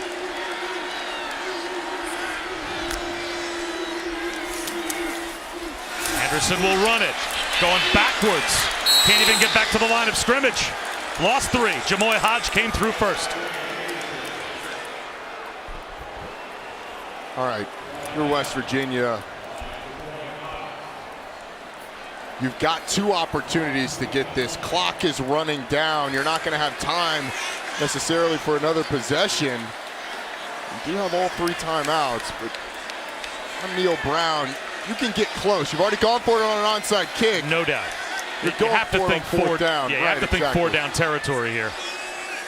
Let's see what happens on this play. Just can't take a sack. Daniels steps up, sidearms one. Incomplete. So now it's 4th and 13. 3:03 to go. They have all 3 timeouts. Would they punt and ask their defense to go get them another stop? Or are they going to leave the offense on the field? It looks like they're going to kick it away. I think you have to punt it. Yeah, 4th and 13 may be too prohibitive a distance to go for it. Yes, and if you'd have gotten to 4th and 5 or less, that's when I think you start to think about it. But up by 3, if you can punt it away. You've got 3 timeouts, which allows you some leeway. But what a big stop by that TCU defense. Oliver Straw with an end-over-ender. That takes a sideways hop and is downed at the 50-yard line by West Virginia. As we answer today's Aflac trivia question, who holds the West Virginia school record for the longest punt return for a touchdown? I'm going to guess Tavon Austin. Now, we went with this answer really just because of the name. Victor Jackrabbits, 99 yards back in 1955. Tavon Austin was about the only West Virginia punt returner that I could think of. So I don't feel bad about not getting Jackrabbits. Our old colleague, former ESPN legendary play-by-player Mike Patrick, a lifelong Mountaineer fan, fed us that question. That was a good one. That was a good one. All right, so now West Virginia's defense is in the exact same spot. The question now, if you're TCU, you call them the same kind of plays? Probably not. You're keeping the ball on the ground. You got two running backs in the game. I think if I'm Garrett Riley, Kendre Miller's going to see this thing 2, maybe 3 times. There's the first run. Oh, and he goes nowhere. Lost a half yard.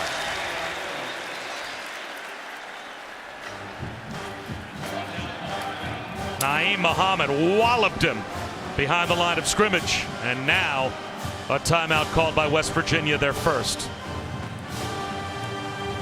Well, how much will this game impact the college football playoff rankings? We've got this week college football AP rankings brought to you by Goodyear.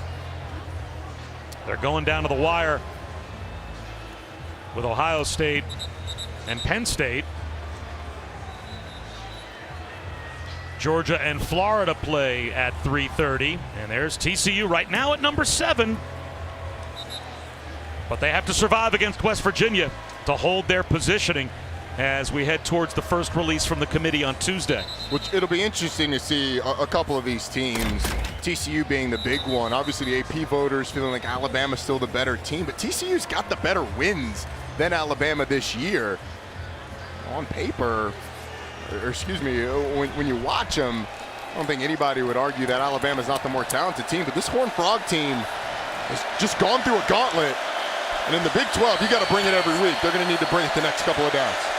You can see the West Virginia defense selling out to stop the run. And here's where Max Duggan being banged up with his legs could really hurt him. Miller. That's a good one. Right into the heart of the defense, about 2 yards shy of a first down. He picked up 7. Another timeout is called now by West Virginia. As we said, it's almost time for the first college football playoff rankings release. So this Tuesday, ESPN will have the CFP Top 25 show presented by Allstate.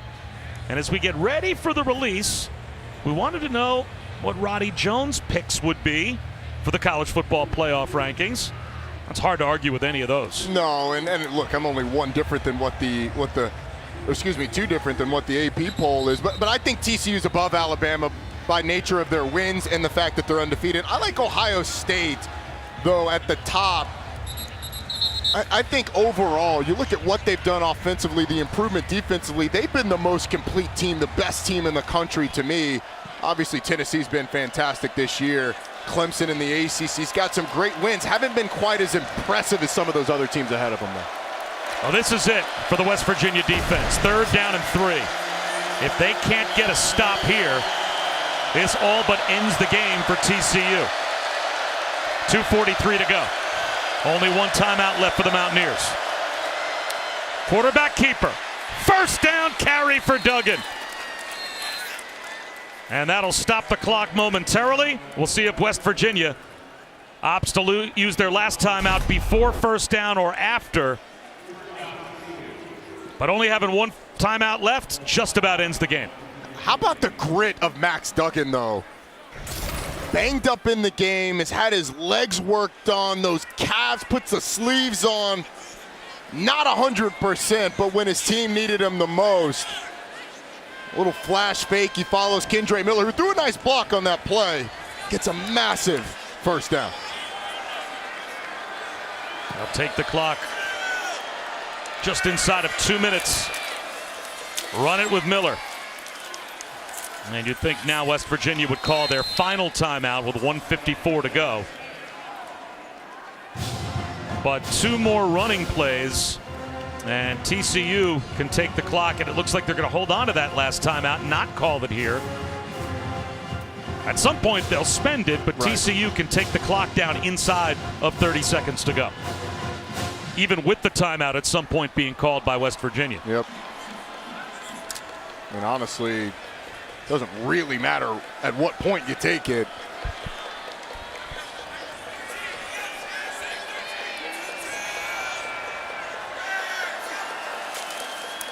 Miller again. Wrapped up by Sean Martin at the line of scrimmage. And there is the timeout called by West Virginia before third down. Again, fans, don't forget, go to ESPN.com/all-state playoff predictor and check out your team's chances to make the college football playoff. See how they match up with Roddy Jones' picks. Be some Alabama people who think they should be in the top 6, but there's just 6 undefeated teams in the country, so they have earned it. But this play for TCU is one of the biggest they've had this year. It feels like they're going to have one of these every week. That's the biggest play of the season. For West Virginia, if you have any hope, it's got to come right now. And I would expect it's Kendre Miller or Max Duggan. Not getting anybody else touching that football.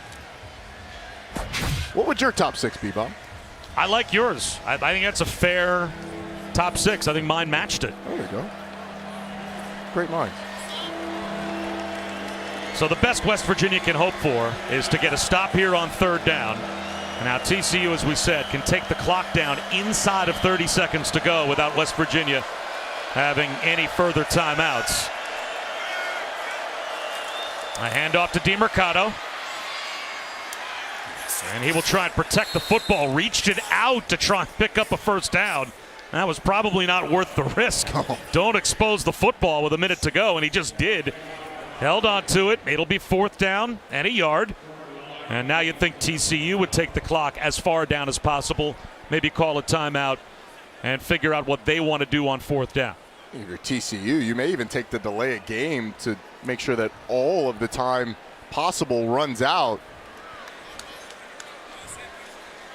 Unless you dare attempt a long field goal or try and go for it on fourth down, potentially end it on your terms. You could even pooch punt it. Yeah, you could. And just try to get the ball inside the 10-yard line somewhere. So down to 26 seconds to go. Again, Bob Wishoes and Roddy Jones. Chris Budden today here. Beautiful day to watch a game in Morgantown. It's been a good one. What have you learned today about TCU? Did you have any questions after winning games 4 in a row against ranked opponents, coming on the road to a below 500 West Virginia team and getting a tussle? The question was, how would they respond to the success of the season? There's been a lot of adulation poured on them over the last few weeks as they've continued to string together ranked wins, and they've responded really well. I've been very impressed with the way the defense especially settled down in the second half. And with Max Duggan not at 100%, this offense still found ways to move the football. So I've been incredibly impressed by what we've seen from this group. And winning on the road in tough environments in your league, I think that's something that gets more respect from the playoff committee. Agreed. Than maybe the opposing team's record or whatever the point spread might be. Can they finish it off? And it looks like they're going to go for it on fourth down and a yard. There's the snap. Duggan, he's just going to hoist it down the sideline one-on-one, and it's caught! Touchdown, there's a flag thrown at the line of scrimmage. Does Savion Williams have an icing on the cake touchdown, or is this coming back as a flag was thrown at the 30-yard line? Offside, defense number 6. That penalty's declined. Result of the play is a touchdown. That's one way to handle fourth down. Just hoist one up to Savion Williams from 29 yards out, and they've got a game-sealing touchdown. It's 4th and 1 to seal the game, and in true Big 12 fashion, you try and draw them off sides. You do that, chuck the ball at the end zone. Savion Williams with a massive catch to seal it for the number 7 team in the country that's going to remain undefeated.